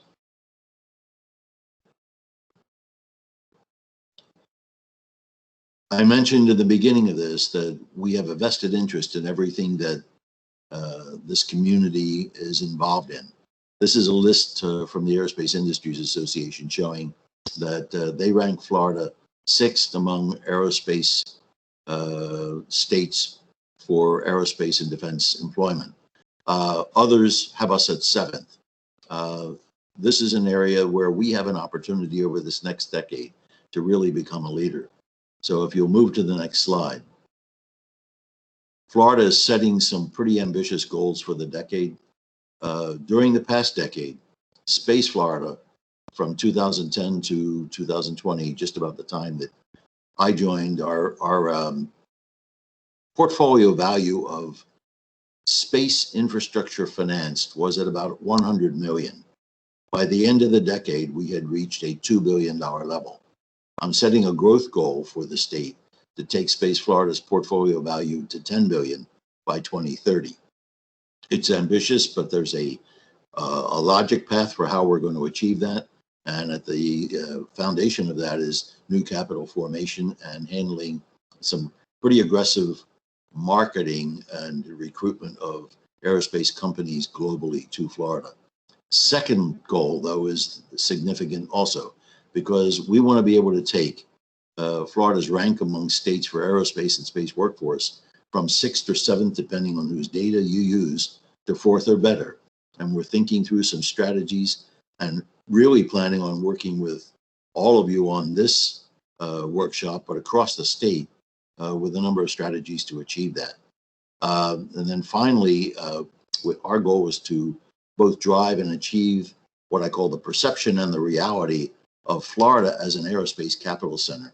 And there are a number of initiatives working with the governor's office and local regions, especially in South Florida and in Orlando and in Tampa, for the growth of the capital base in the state, which will fuel a lot of the growth that we see. Next slide, and I believe the last slide as well. So our goal as we go forward is to position Florida as a leader in enabling commercial space. How we're going to get there is to expand Space Florida's activities statewide to achieve the growth potential of the myriad of companies that are looking to get out of places like California and New York or Connecticut or even the Rust Belt, and global companies that are looking to the Florida business environment that is very robust and attractive here. So we're going to reach out to work more closely with local economic development entities to grow our statewide industry base and workforce. And so we're not only going to go statewide, but we're going to look up into space and lay the groundwork for both development and participation in some of the space segment revenues. That means active recruitment of space segment companies, art research companies, manufacturers, service providers, companies going up there for space tourism, but basically going up into space to create value and bring that value back down to Earth. And I've already talked about the expanded capital base that will fuel all of that. So our vision, let's go to the last slide, is clearly something that I've commented on multiple times. We want Florida to be a global leader in enabling commercial space, the kind of evolving cislunar economy that the Department of Commerce, Wilbur Ross, has estimated over the next decade to be somewhere between $1 and $3 trillion. And we see ourselves as basically creating Florida as a global interstellar trade port that is enabling not only the growth of the economy, but working to send companies and other entities up into space to create value and bringing that value back down to Earth. And that's why our launch and landing capabilities are going to be a key foundation for all of that. We want to be the global leader in enabling space research and manufacturing and on-orbit services. With that, I'll close, and I'm happy to answer any questions, and I may have run over a bit, so I apologize. Judy. That's okay, Frank. We certainly appreciate your time. Thank you for the great presentation. You know, I hope we have you working for Florida until 2030 to help us reach your very ambitious goals. Also, I think we're all in agreement that one of the critical components to economic development, and probably the most sought after economic currency right now, is a talented workforce. And so we thank Space Florida for your partnership, for folding us into many conversations. One as recent as last week, we were at the table with your staff talking to an aerospace company that has work in Europe and is looking about, you know, how they can move that talent here. So the collaboration, the partnerships, the conversations continue, and it's important. And does anyone have any questions for Frank?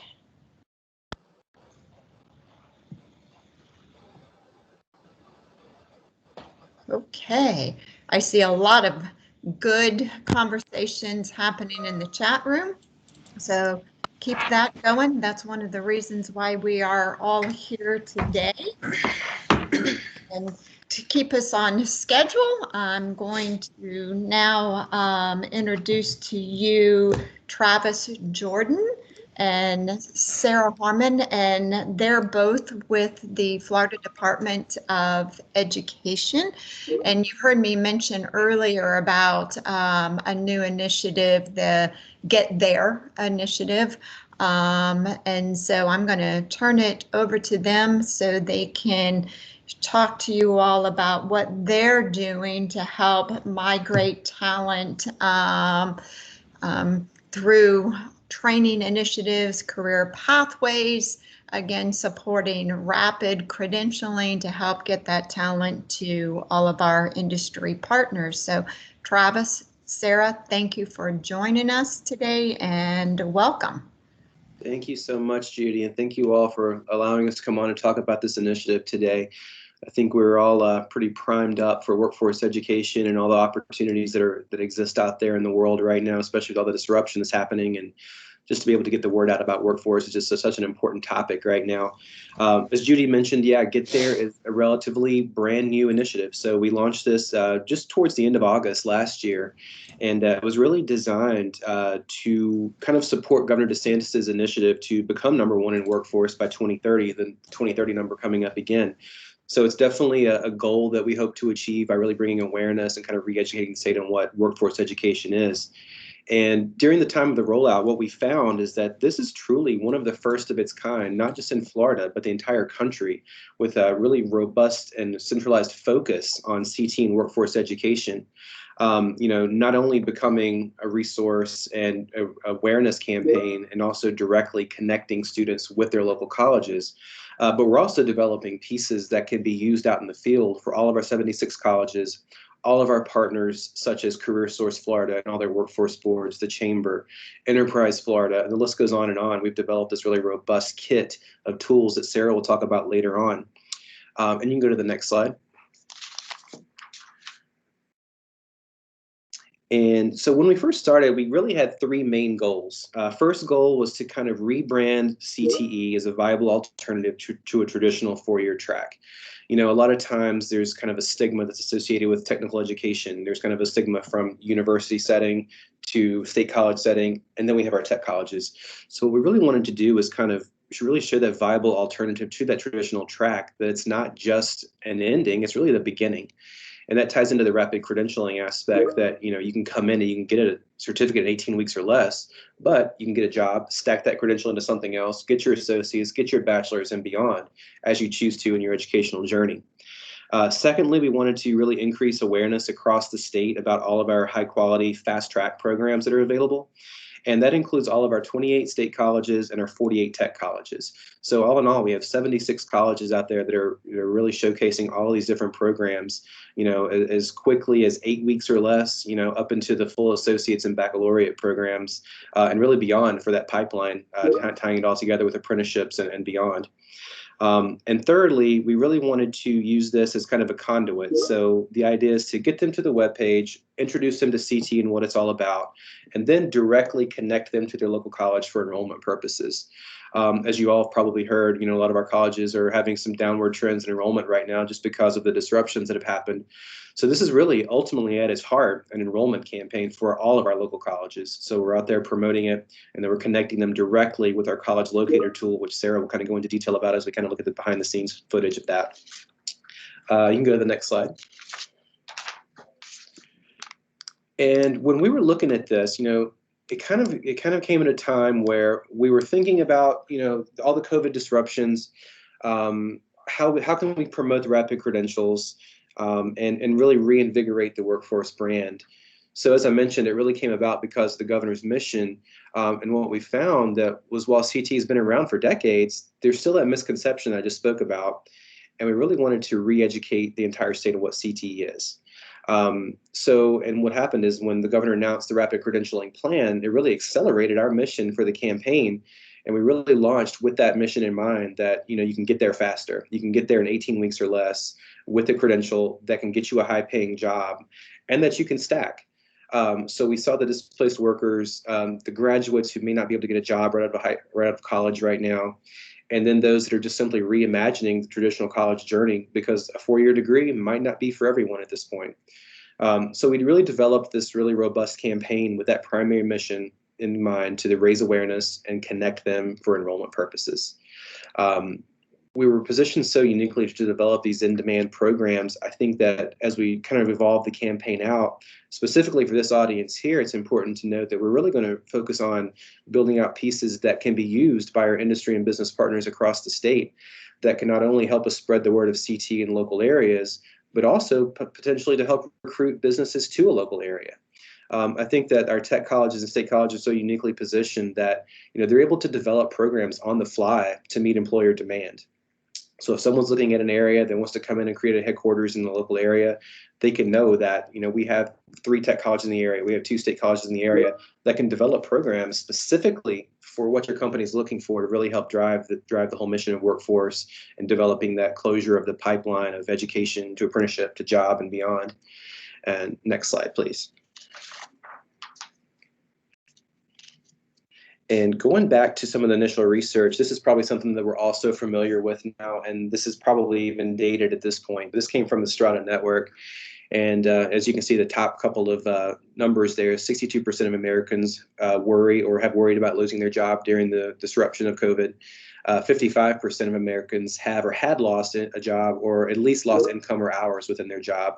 And these were really the driving forces to kind of put together this campaign that would not only raise awareness, but benefit all of our colleges together. And you can go to the next slide, please. And that's where rapid credentialing came in. So when we first started thinking about the campaign, we didn't know the governor was going to announce a rapid credentialing plan. So we started talking about this probably back in April or May for the campaign itself. And then the governor announced that the rapid credentialing grants were going to go out. And the goal of rapid credentialing was really to enable as many students as possible to complete a credential with valuable job-ready skills by May of 2021. So, these went out probably back in, I want to say around August or so. And the grant values ranged from $157,000 to $2.4 million. And every single college in our state received funding. So from all of our tech colleges, all of our state colleges, all 76 colleges received an allocation of that funding with really the programs in mind that we wanted to focus on were the advanced manufacturing, the aerospace, healthcare, IT business, entrepreneurship, And what's so neat about those is that, you know, there's these short-term programs that can actually get you a job nearly as soon as you graduate, that a lot of our students weren't aware about in the past, and they always assumed they had to do that 4-year degree in order to reach that goal. So with those awards that went out, it was really designed to increase capacity and enroll and complete students. And we've seen colleges that have used that funding for everything from purchasing new equipment to stand up new programs. They're underwriting their instructional costs. They're able to hire more teachers if they need to for specific programs to increase enrollment capacities. They're also designed for outreach and recruitment efforts. So there's also some marketing funds from the local level that they can use to promote workforce as well. And really just to kind of to ramp up the whole Florida college system, credits and short-term certificates across the whole state with those funds that have been used so far. And you can go to the next slide. So the campaign itself, we started doing some research, and we really started digging into target audiences, which we'll show you on the next slide here. And when we really started focusing on these target audiences, we wanted to start off by looking at what people are typically searching for, because a lot of our campaign is revolving around a digital advertising strategy that's running statewide, but we also want to target specific individuals. So these are some of our target audiences that we've looked at. Floridians who may not have finished high school. We have our adult education or GED programs. Floridians who are looking for an alternative route. Career change, opportunities to stack credentials or short-term learning or short-term certificates designed to get them back into the workforce. And what we did is we really started off with a robust launch for the campaign that included a statewide strategy that focused on those key audiences. And for this first phase that we're running, it started back in August through the end of this month, was really focused on digital advertising. So we're currently running everything from social media advertising to display ads. Display ads meaning the ads that you might see when you're kind of browsing through our website and it pops up on your right-hand column to click on to learn more. We're running video advertising across YouTube, some mobile advertising, and then we're also leaning into our institutions locally to help us kind of spread the word also to not only assist them to promote, but to allow them to kind of get the word out to their local audiences as well. And you can go to the next slide. And the brand of Get There, you know, it really pays homage to what I had no clue actually, that there was actually official CTE colors. So we did some research and worked with some of the national organization called Advanced CTE. So we really wanted to incorporate the CTE colors. Careersource uses these colors, Advanced CTE uses these colors. So we kind of wanted to synergize a little bit more and kind of play off the colors of the oranges, the greens, the teals, and really to kind of showcase the forward motion of the fonts there, and how the triangle's showing that forward motion, really positioning it to look for forward motion and potential for a student to kind of lean forward or move forward or get to the next step or to get there, in other words. Okay, and next slide. And the brand story was something that kind of set the campaign up itself. I won't read this all to you, but essentially, you know, it's designed to promote CTE as a modern approach to higher education and training for students in every walk of life. As we know, traditional universities sometimes lean towards the younger student. Well, in CTE, we found that, you know, you obviously can start as early as high school in dual enrollment programs and learning the workforce and learning the trades. So we've seen students everywhere from age 16 to 75. And we've been telling those stories throughout the campaign by showcasing, you know, it's literally open to everybody. It could be the person right out of high school. It could be the person who's lost their job. We had a police officer who spent 30 years in service and who retired and went back to learn aviation here at Lively Technical College in Tallahassee. So the stories are really endless. And I think the cool thing about Get There is that it's open to all, and we can actually work together to promote that to a really vast audience across the state to kind of encourage them to kind of rethink their educational journeys. And next slide, please. And this word cloud just simply shows you there's literally a multitude of ways that one can get there. So you can get there with engineering. You can get there with technology. You can get there with Eastern Florida State College.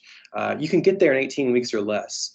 And that was one of the great things about coming up with a slogan, is that while it's a workforce initiative, the play on words is really endless. And this works across the board for local colleges, for tech colleges, for districts, for businesses and industries, for our Careersource partners. And the list just really goes on. And that's what's been a fun way to kind of evolve the campaign, because there's always a different need on how we can promote how someone can actually get there to their end goal and with their jobs. And you can go to the next slide. Excuse me. And one more, sorry about that. And this was just to kind of recap how we kind of launched the campaign, and leading into Sarah's portion, that we started off with the public announcement. So we had the governor's support from that. That led to a variety of press releases that we worked with our local colleges to kind of submit out across the state to get the word out, and what we call earned media or free media.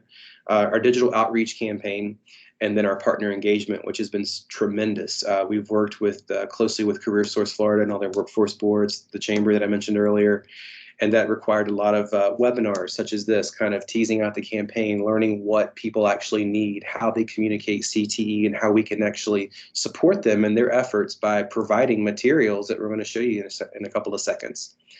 And at this point, I believe I'm going to turn it over to Sarah, and she's going to take you kind of behind the scenes of the actual campaign and show you some of the pieces and some of the thought processes. Yeah, hi. So if you could go to the next slide for me. There we go. So one of the biggest tools that we've got for our Get There campaign is our website. You can see a brief screenshot of it here. We've got a whole bunch of amazing tools on there. If you could go to the next slide. So one of the first things that people can explore on our Get There website is all of the different pathways that we have. We've broken it down into 17 career pathways. You can see some of the sample offerings here, example, architecture and construction and so on like that. And it's divided into those 17 pathways, and then underneath you can see the example offerings. So that's broken down a little bit more into what sort of careers someone might expect to go into after they complete these pathways. And then go on to the next slide, please. And then the next thing we've got is this college locator map. This is another great resource we've got for students who are looking to find CTE programs near them. They can zoom in just on their local region, and those little bubbles will show them what colleges and technical colleges are in their area. And they can use that to find a little bit more information about the programs that are offered. If you could go to the next slide. So this is an example of what they would see underneath the map. This is the information that we've got for the colleges. So they can click on that link right there, and that'll bring them directly to the college website. So this is one of our biggest resources that we've got in connecting students with their local colleges. So they go onto this map and they find their local college, and then they can go visit their website and see what programs are available for them in that area. So this is a great resource for students. I believe we've got ads running that are going to our landing page as well as to the college locator directly to this website. So that sort of takes a step out of the process so that students can go directly there and see what programs are available in their area. So next slide, please. So in order to be successful, it takes all of us working together to help educate Floridians about the exciting opportunities that exist with CTE. And that's another thing we've tried to tackle with this Get There campaign, is not only educating the state about career and technical education, but also providing resources so that our business partners, our school partners, and so on, local workforce development boards and all of that have the resources that they need in order to be successful promoting their local programs and also Get There in general. So if you could go to the next slide. We've created a whole bunch of resources for everyone to use, and this is a screenshot from our action toolkit, which should be sent out later along with the slides from this presentation. And it's got a whole bunch of resources for anybody who wants to help promote Get There and CTE. I definitely encourage you to take a look through our action toolkit when that gets sent out later. If you could go to the next slide, please. So other ways to engage, opportunities to collaborate. We got messaging, speaking engagement, staff webinars. Obviously, we're happy to participate in stuff like this. Events, media relations, all that sort of stuff. We saw a huge amount of success when we launched the campaign with press releases. We released a press release template for individual schools so that they could release it to their own individual media markets with areas so that they could insert information about their own program offerings. And we saw a huge amount of success with that. It is also CTE month this month, February, which is exciting. So we're hoping to do some of the same sort of stuff and promote career and technical education going forth through this month and beyond. So next slide, please. And this is just an example of some of the imagery that we've got for the campaign. Some of these students, they're actually, photos that we have gotten from the field. We hired photographers and videographers to go out there and take photos of students. So this is some of these might be stock photos, but we've also got photos of actual students who have gone out and done career and technical education programs and graduated. And we've got some awesome videos of them all talking about their experiences and what they've gone through during the programs as well as afterwards. So those are some great resources we've got available. And if you could go to the next slide, I believe that is it for our portion. So if you have any questions for us. Yeah, I just wanted to add really quickly, Sarah, that, as I mentioned earlier, it's truly an evolving campaign and an evolving toolkit. So, with that said, it's truly an open source campaign. So if there's things that you guys might need out there in the field, it doesn't have to be for a college, doesn't have to be for a district. It could be for a business. It could be for an ADC across the state. Maybe it's a CTE flyer that would help you promote it in your local area. I would encourage you guys to reach out to us. We're happy to kind of go on the fly, make this as flexible as possible, because it's really truly for the entire state of Florida, not just colleges. So I want to make that clear that, we're available to customize resources, to help you, to kind of guide you, show you how to integrate brands if you need to. So we're here to help. So just let us know if there's anything specific that you might need. Email me or Sarah. Happy to help you guys figure that out and work with you one-on-one if you'd like for us to.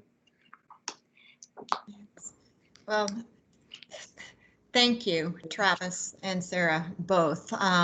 Is there any questions for either? Okay.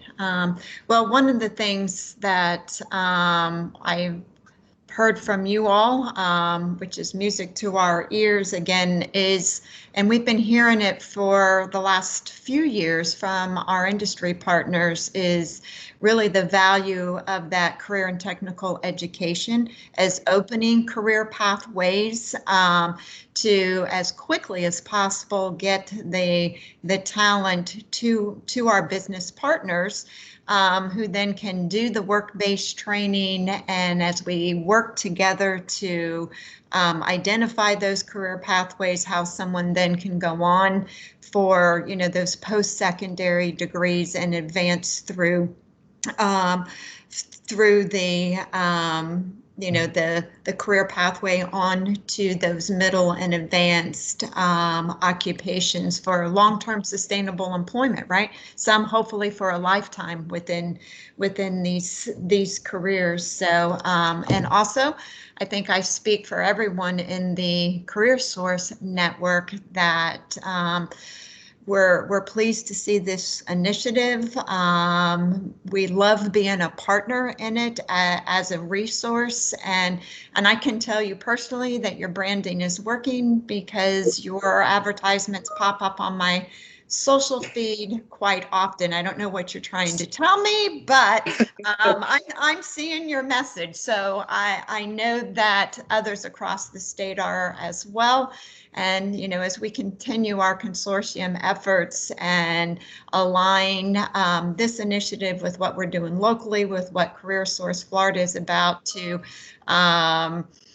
venture into those targeted industry task force, we just look forward to continuing the open lines of communication and support from the Department of Education. So thank you both for taking time to be with us today. Great. So much. All right. Okay, so next on our agenda, and I think looking at my watch, we're doing pretty well on time. Again, I apologize for not being able to give you a formal break earlier, but I do want to keep right on track for being respectful of our presenters' time. So again, we completely understand if you need to step away. We just hope that you will come right back to us. So next, we're going to hear from Brian Baluta. Brian, I think you're on the line. I'm here, Judy. That is terrific. Thank you. Thank you. Thank you.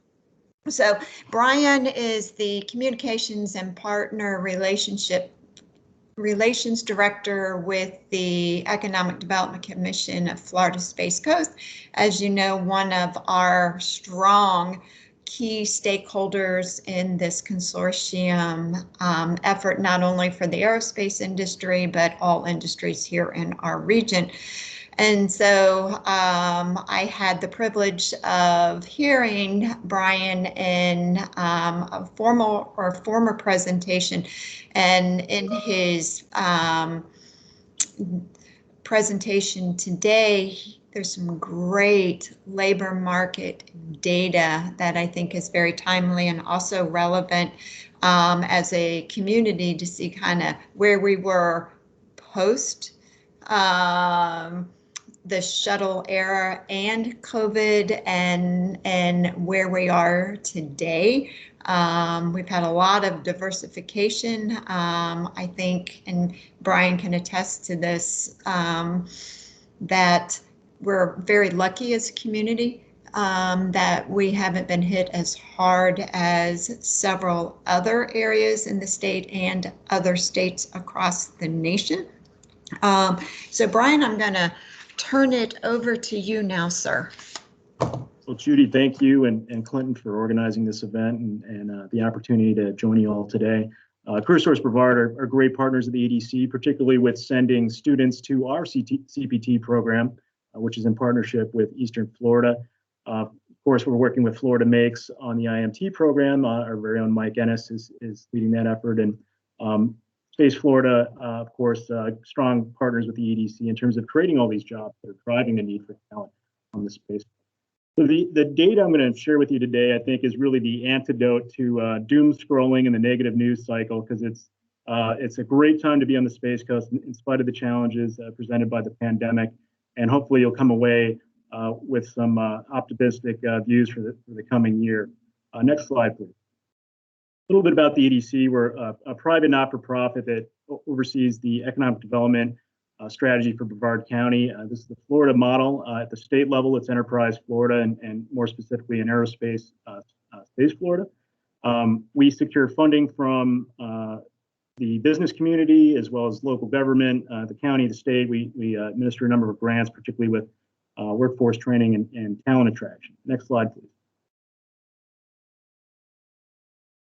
EDC investors, range from big names like Boeing and Lockheed Martin and Embraer to business community associations like Space Coast Association of Realtors and many small manufacturers across all sectors. And that's something that you're going to see plays a big role in how we are able to weather the pandemic storm of the past year. Next slide, please. So it's rare when you have a case study like we have right now on the Space Coast, where you can look back to what was a perfect storm, 10 years ago, with the retirement of the shuttle as well as the Great Recession, and how we fared then compared to how we're faring now. And I'm going to illustrate some of the steps that the community took in order to create a more resilient economy. And it's a great sort of testing of a theory that we had. If we built a more resilient, more diversified economy, that we would withstand economic downturns better. And lo and behold, we found that that's the case. So next slide, please. And Clinton, this is an animated slide, so I'll ask you to advance it in just a second. So you saw it in 2006, in March. It was very similar to what we saw in March of 2020. We had very low unemployment. It's considered full employment. Anybody who wants a job can get a job. And then you go to the winding down of the shuttle program and the Great Recession, and we spiked in the matter of 4 years to nearly 12% unemployment. Remember that number for 2020. Advance, please. So to give you an idea of the scope of the shuttle program, in the mid 2000s, it employed 16,000 people. Advance, please. Fast forward to the winding down of the program, direct job loss was over 7,500. Next, please. Indirect job loss from the shuttle program retirement, over 14,000. So you've got 22,000 jobs lost, and just a huge hole blown in the economy, the Space Coast.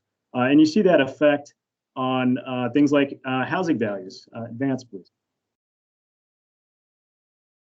In 2006, the median sales price for a single-family home in Brevard County was almost $230K. Next, please. Fast forward to 2011, which was the nadir of the recession and retirement of the shuttle. All that equity was lost, and a median sales price was under 90K. Just an astonishing blow to the economy, and you know, in terms of what people thought the next 10 years was going to be in Brevard County, it's a pretty good indicator right there. I mean, this was really seen as a death knell for the community. Next slide, please. But we didn't let that deter us. And next, please. And you can see what the community, you know, in partnership with Careersource Brevard and Space Florida and many in the business community, and we fought back. And over the next 10 years, these are just EDC announced projects.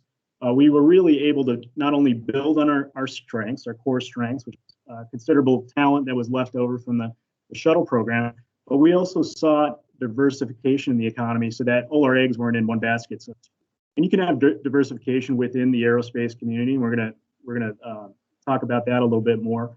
But we also added a huge cross section of manufacturing jobs, and we'll see the data that underscores that.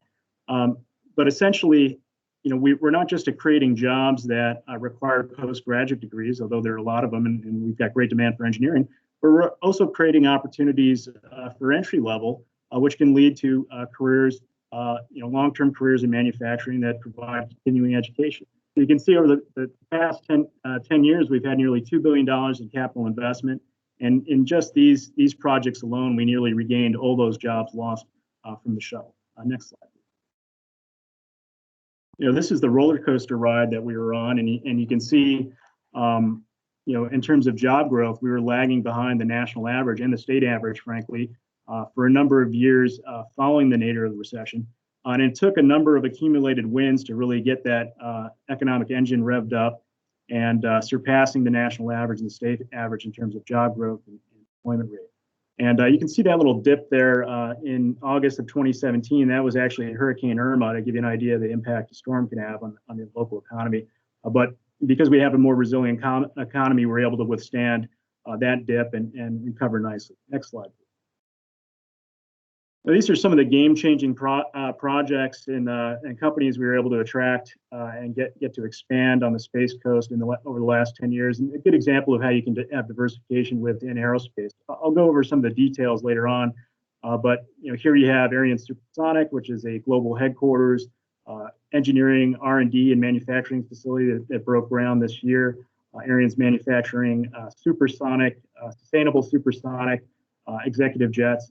Embraer, you know, Brazilian global aerospace giant, you know, and this is the home, Melbourne's the home to their North American manufacturing facility.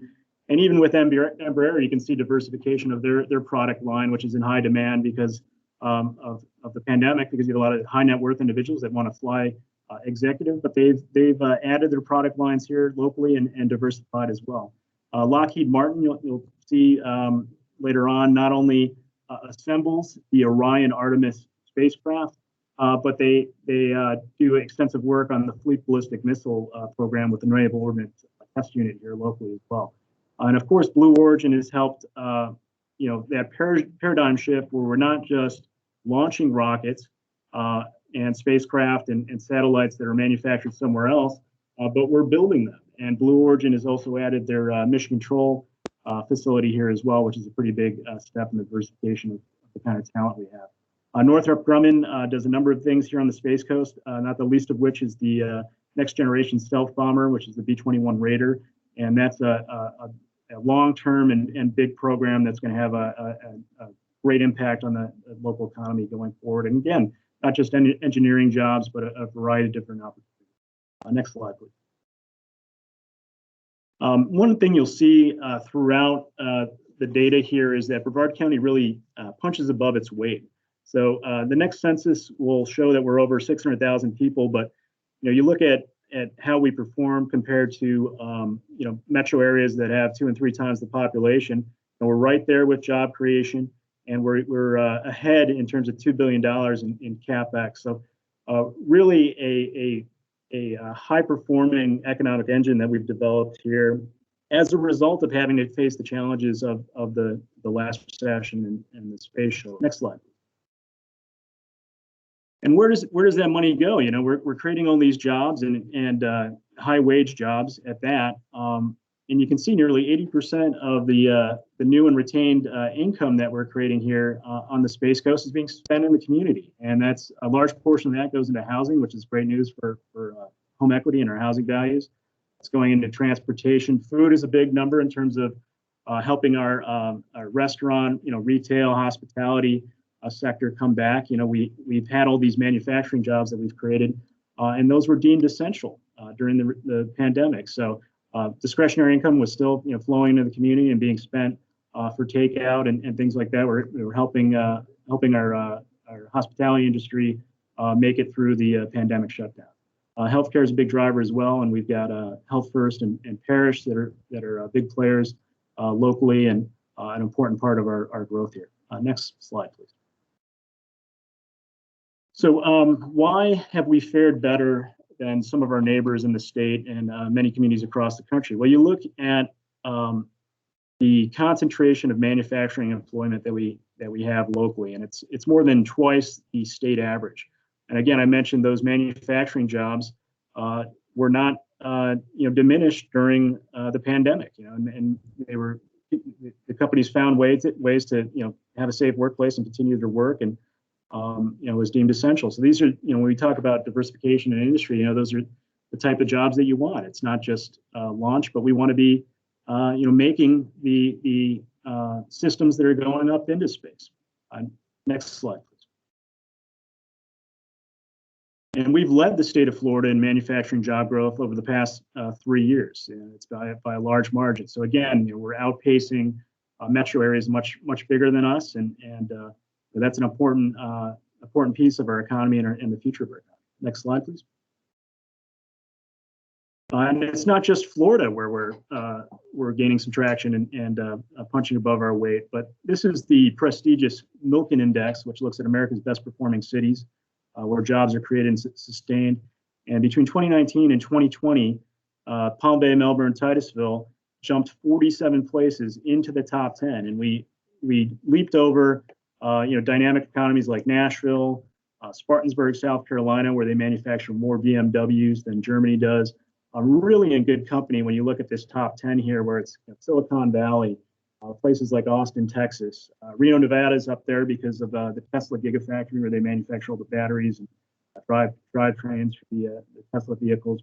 And really good company here. Unfortunately, somebody like our neighbor Orlando, I suspect they'll drop out of the top 10 because of the impact of their travel and tourism industry this past year. But I think we've got an economy now and a mix now that's really built for the long run. Next slide. And Frank DeBello mentioned, we made it into the finals of the site selection process for hosting U.S. Space Command. And this is just an idea of, we're in good company in those finals, but in terms of job growth, number of high-tech industries, high-tech GDP, and overall ranking, we were a clear leader amongst that group. So you look at places like San Antonio, Colorado Springs, the incumbent Huntsville, Alabama was capped as the winner, but that's caught up in DC politics right now. But you can see that based on being an aerospace and defense contracting leader, we're well ahead of other places that rightly make a claim to being players in that space. Next slide.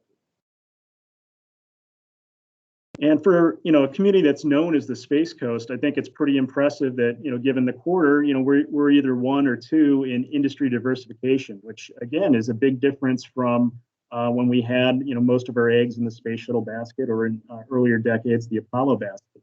So it's very, very important. And again, manufacturing is a big part of that mix. And, we need certified production technician skill sets. We need, apprenticeships and welding and soldering and all those trades in order to, keep what we've won and sustain this economy. But, this is a pretty important thing and a reason why we're doing better than a lot of our neighbors in the state across the country. Next slide, please.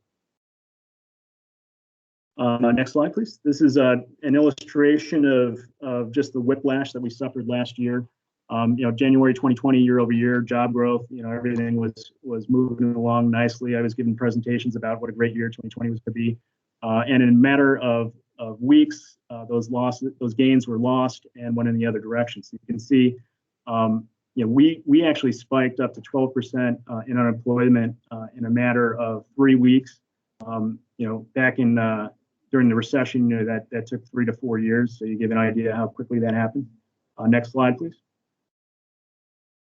And this shows you how that happened. You can see, the first 3 months of the year, we were gaining jobs over what was a good year in 2019, and then we lost those gains and went in the opposite direction. Now we're almost back to the pre-pandemic levels, as you can see. There's still some challenges with the rollout of the vaccine and whatnot, and some of the restrictions in place, and the effects of earlier in the year. But I've got a slide that'll show you, those jobs that we gained back aren't necessarily the same mix that we had before. Next slide. And Clinton, you can cycle through this pretty quickly. It just shows the roller coaster ride that everybody went through. And I show this because it's important to the extent that, we were trailing all our neighbors, 10 years ago. We were trailing the state national average. And now we're ahead in all those regards. Next slide. And under normal conditions, 4.8% unemployment would be considered, close to full employment. A very, very good number to be at, all things considered. It's not our pre-pandemic level, which was very low. But again, those percentage points are, that could be you, that could be your family members, your neighbors. Those have a human face, so we'd like to see that even lower. Next slide. And here's how we're faring against some of the other big, job creators across the country. Nashville's numbers are lagging behind in terms of reporting, but you can see we're doing better than, Silicon Valley and the Metroplex in Dallas. Next slide.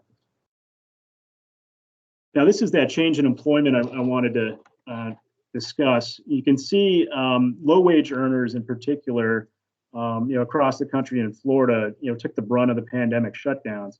But I would argue that, Brevard County's hit in low-wage earners was half the national average and significantly lower than Florida's, because we added jobs at the middle wage and high wage levels. And that's year over year. Well, actually, from the start of January, to add those numbers during a pandemic is significant. And again, if you remember how money is spent from that income that we've obtained or retained or attracted, it's spread across different sectors and has helped mitigate those losses in low wage jobs. And again, that's something that that discretionary income that we're injecting into the community is going to help those jobs come back. And it also speaks to the opportunity for people who maybe don't want to return to food service or retail or hospitality. There's an opportunity on the production side of things through programs like CPT, IMT, CTE to get on a new career path that offers competitive wages and great benefits. Next slide, please. And here's a big number, I think, compared to 10 years ago. We just had, we spiked to 12% unemployment, similar to the nadir of the recession. But here you can see single family home prices and condo median sales prices are record levels. We have very little inventory because the home builders can't build them fast enough. People are flocking to the area from across the state and country. Very, very desirable place to be for a variety of reasons, some of which existed pre-pandemic. But this is a good sign about people's optimism for the future of Brevard County. Next slide, please. And Clint, you can cycle pretty quickly through this. This is an economic indicator, taxable sales, that we like to follow because it's good example of what's happening in terms of transactions in the community. And as you can see, there's a lot of people and making bets on the future of Florida as a whole. But that building investment is the highest, as you can see, in Brevard County. We've also got a significant year-over-year increase in business investment as well. So given the year we had in 2020, I mean, it's just fantastic to see that. Next slide. And again, you can populate this quickly. I show this because this was May year over year. 2019 was a good year for revenue. And this was sort of in the middle of the pandemic and the shutdowns. And you can see we took a little hit, much smaller than the state and some of the major metro areas. But we, at this time, were the only ones to have had a year-over-year increase in taxable sales for building investment and business investment. So while a lot of communities, including the state budget, are looking at a big hit to revenue, ours has been mitigated by a diverse economy. Next slide. Looking ahead, these are some of the projects that are ramping up. You can advance the slide, please. We mentioned Arian, so this is important because you've got executive leadership, you've got the engineers, you're gonna have the production jobs, 675 new jobs. Arian says they want to give Blue Origin a run for their money in terms of the type of campus they're building. So if anybody's been to the Blue Origin campus, it's spectacular. Those 675 jobs, average annual salary is 109K. So think about the discretionary income that's being put in the community. Just a great project. Would have been a big deal in a normal year. To get this win in 2020 was huge. Next slide, please. I mentioned Embraer. They've added to their product lines since we won the project, and now they're diversifying what they make here by introducing a medevac solution as well. So that's a great thing to see from a great partner in Embraer. L3 Harris. So Harris, obviously, longtime presence on the Space Coast. L3 was here as well. Which was a merger of equals. They decided to keep their global headquarters here on the Space Coast, as well as 2 division headquarters. And to give you an idea of how important L3 Harris is, which is one of our largest employers, over 7,000 employees, they added 450 jobs during 2020. I mean, just a fantastic employer. And a lot of what they do here is significant because, again, we talk about the diversification within aerospace defense contracting. They make things, for the Space Force and for the Air Force that are going to have implications for what we're able to get in terms of strategic basing. Obviously, pretty dynamic Fortune 500 company to have here as well. Next slide, please. We mentioned Lockheed Martin. Not only do they assemble the Orion Artemis spacecraft, which was something early on that was the groundwork was laid for by the EDC and community partners when we were trying to get the air to the shuttle, which at the time was the crew exploration vehicle. Again, this was a big part of the paradigm shift in Brevard County. But this is a case study of the Fleet Ballistic Missile headquarters, which relocated from Sunnyvale, California. Next slide, please. And this was a result of kind of the long game that sometimes economic development takes. We had kept the Naval Ordnance Test Unit, which has a number of civilian and military jobs locally, off the BRAC list and prevented from moving to Georgia. And that led to the FBM relocation. Next slide, please. 350 new jobs from California. They could have gone to Colorado, but I think we're going to see a shifting of gravity in terms of Lockheed Space. They've got 35 acres up in Titusville, and we could see some expansion there as well this year. Next slide, please. Blue Origin, these numbers are just spectacular. Anytime you have one of the 2 richest men in the world investing $1 billion in your community, I think you're doing something right. Again, nearly 500 jobs, 114K average annual wage, 1 million square feet, and that includes their production facility, mission control, launch complex 41, I believe. Much bigger than the specs that the project was signed at. So great to see that under promise and over commitment from Blue Origin. Next slide, please. Boeing. I mean, so we're attracting from the West Coast. We're also attracting from the DC metro area and getting the Space and Launch Division headquarters, moving to Titusville. A great neighborhood there with the Space Coast Regional Airport, Spaceport, as well as Lockheed Martin FBM, Astrotech, really a new center of gravity for aerospace. But Boeing's got a lot going here on the Space Coast. They manufacture the Starliner, which is the other piece of the commercial crew program. That's going to be tested this year. A big milestone coming up. They're going to be launching the Orion Artemis spacecraft on the SLS. X-37B program is big here. So Boeing really sees the Space Coast as their center of gravity for space and launch. Next slide, please. Firefly is a good example of a small commercial space company that's at Space Florida's Exploration Park West, Exploration Park complex. They're coming up on some important testing milestones and looking to establish a manufacturing facility here on Merritt Island in the Cape. Next slide, please. As Frank said, this is arguably the highlight of the year was the return of astronauts. Obviously, the Space Coast has a long track record of making history like this, and as I like to say, we still make history, and now we make everything else. Next slide. EDC is still working a lot of different projects, and you can see that mix: manufacturing, ag, space, other. That's the kind of diversity we want to see. In 2020, didn't slow down at all. Next slide, please. Attracting top talent. We're also undertaking some talent attraction initiatives. Next slide, which includes our livebigSpaceCoast.com site. It's got a lot of lifestyle videos. This is our high-end talent attraction campaign. We're doing a lot of digital advertising as well. And most importantly, it's got our careers page on there, which is the links to all our EDC investors, all their career pages and job postings. And we hope to expand that effort more this year. We had bigger plans last year, but obviously life is what happens to you while you're busy with your plans. Next slide, please.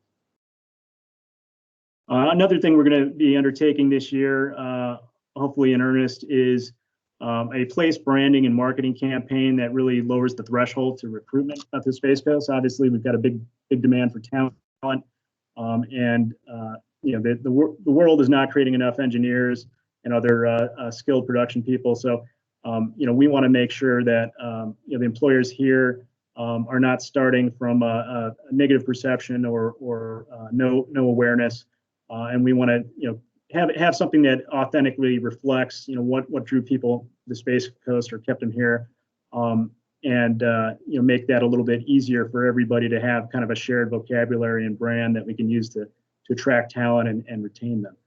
So we're going to undertake this not from the top down, but by involving a lot of different stakeholders, and I hope to have more to share about that later this year. Next slide, please.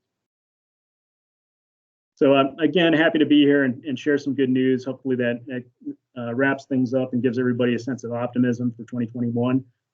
Also happy to answer any questions if there are any from the group. Thank you very much. Thank you, Brian. Great presentation. Are there any questions for Brian?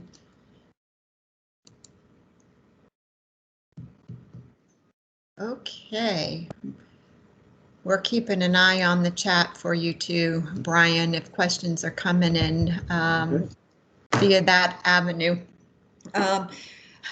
Again, thank you. Thank you for your partnership always and for being a part of our consortium today. And I think, again, your data is a really good validation of how we have been resilient and have been successful in diversifying our economy.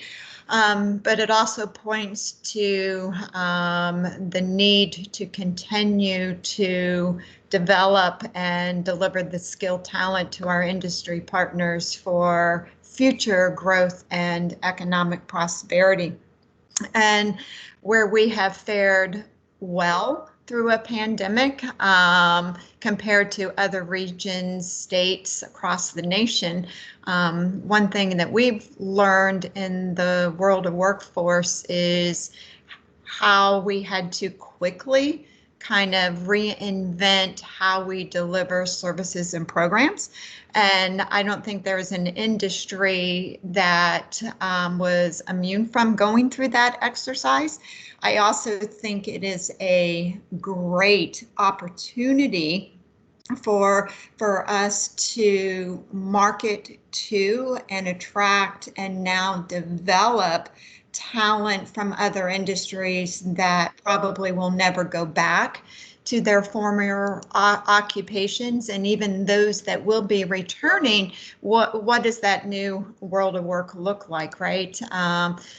I referenced something Frank DeBello said earlier. When you start looking at things like cybersecurity and data analysis and transportation and logistics, boy, have we, anybody that's ordered from Walmart or Uber Eats or Amazon lately, those are markets that are growing. And are going to be embedded into everything we do here on the Space Coast. So everything that we've learned today and we've heard today is very beneficial. I think it's wonderful to hear the initiatives that have really spawned from a pandemic. Which really supports the messaging we've been hearing from most of you for the last year and a half is collectively we really need to work to identify the technical training and how we feed the pipeline into the training and deliver it to our business partners, and how we provide really good roadmaps for advancement, not only through careers, wages, but through the different occupations within these key sectors here in our community. So with that, I think the only other thing that I have that's new and just came into me, and our friend and colleague Mike Ennis, that was formerly with Harris. This is a perfect example of how sector initiatives and consortiums work. Mike, as you know, he's now with Florida Makes as a business advisor for our region, and we've been hearing from you all about the need for electronic technicians, especially in the central and the north part of the county. So just a little news blurb here is Mike's been meeting with several of us over the last couple of weeks. It's been working very closely with Eastern Florida to develop a boot camp to continue offering courses that are very dedicated to soldering and N&D testing, composites, fiber optics, great building blocks on top of the Aeroflex program, the CPT program, the apprenticeships that we learned about earlier. So hopefully that will kick off in the fall. Stay tuned for more on that effort and other efforts. And so at this point, we are just about done, just a couple more minutes, and we are going to release you. I know we probably stand between you or me and lunch, but I think the work we're doing here is valuable. It's important. We need to continue it. So I want to remind everybody that please, as soon as you get the documentation and the presentations from today, specifically the career pathways, we would love your input. We need that by the end of the month. I'm really excited to hear back from Carmen and her co-workers at Careersource Florida on some of the outcomes and the timelines of their task force. That's going to be critical to continuing to add another layer of building blocks to the foundation work that we've been doing here. So our plan is early summer, probably late May to early June, of reconvening everybody to report out on where we're at with our Rapids credentialing, our Get There Florida initiative, the task force, the career pathways, all of this, and move into looking at the other two priorities that we set, which, to remind you, is a strategic communications plan to drive talent into the industry, building on what Brian reported and the EDC is doing to help attract talent, and then really looking at what are the voids in the local training. We started with the career pathways because we thought it was a critical component of both the communications plan and the exercise of looking at what is needed for developing or enhancing our current training offerings. So with that, do I have any closing remarks from Dale, Space Florida, Tina, Florida Makes, if you're still on?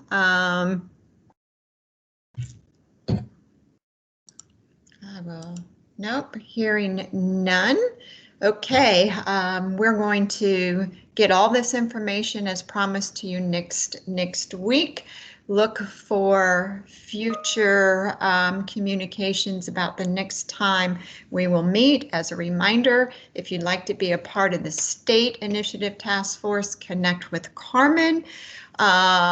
Anything else that you have a burning desire to know, an answer to any questions that may come up post this event, you know how to get a hold of me, you know how to get a hold of Clinton, and we will help facilitate answers for you from our partners. So I'm giving you back 3 minutes of your day. Thank you for hanging in there with us. Thank you for your continued support, and we look forward to working with all of you in the very near future. We have a lot happening. We've come a long way, and we're excited to continue to get to work. So thank you. Everyone have a wonderful afternoon. Stay safe, and hopefully soon we'll get to see each other face to face. So thank you all.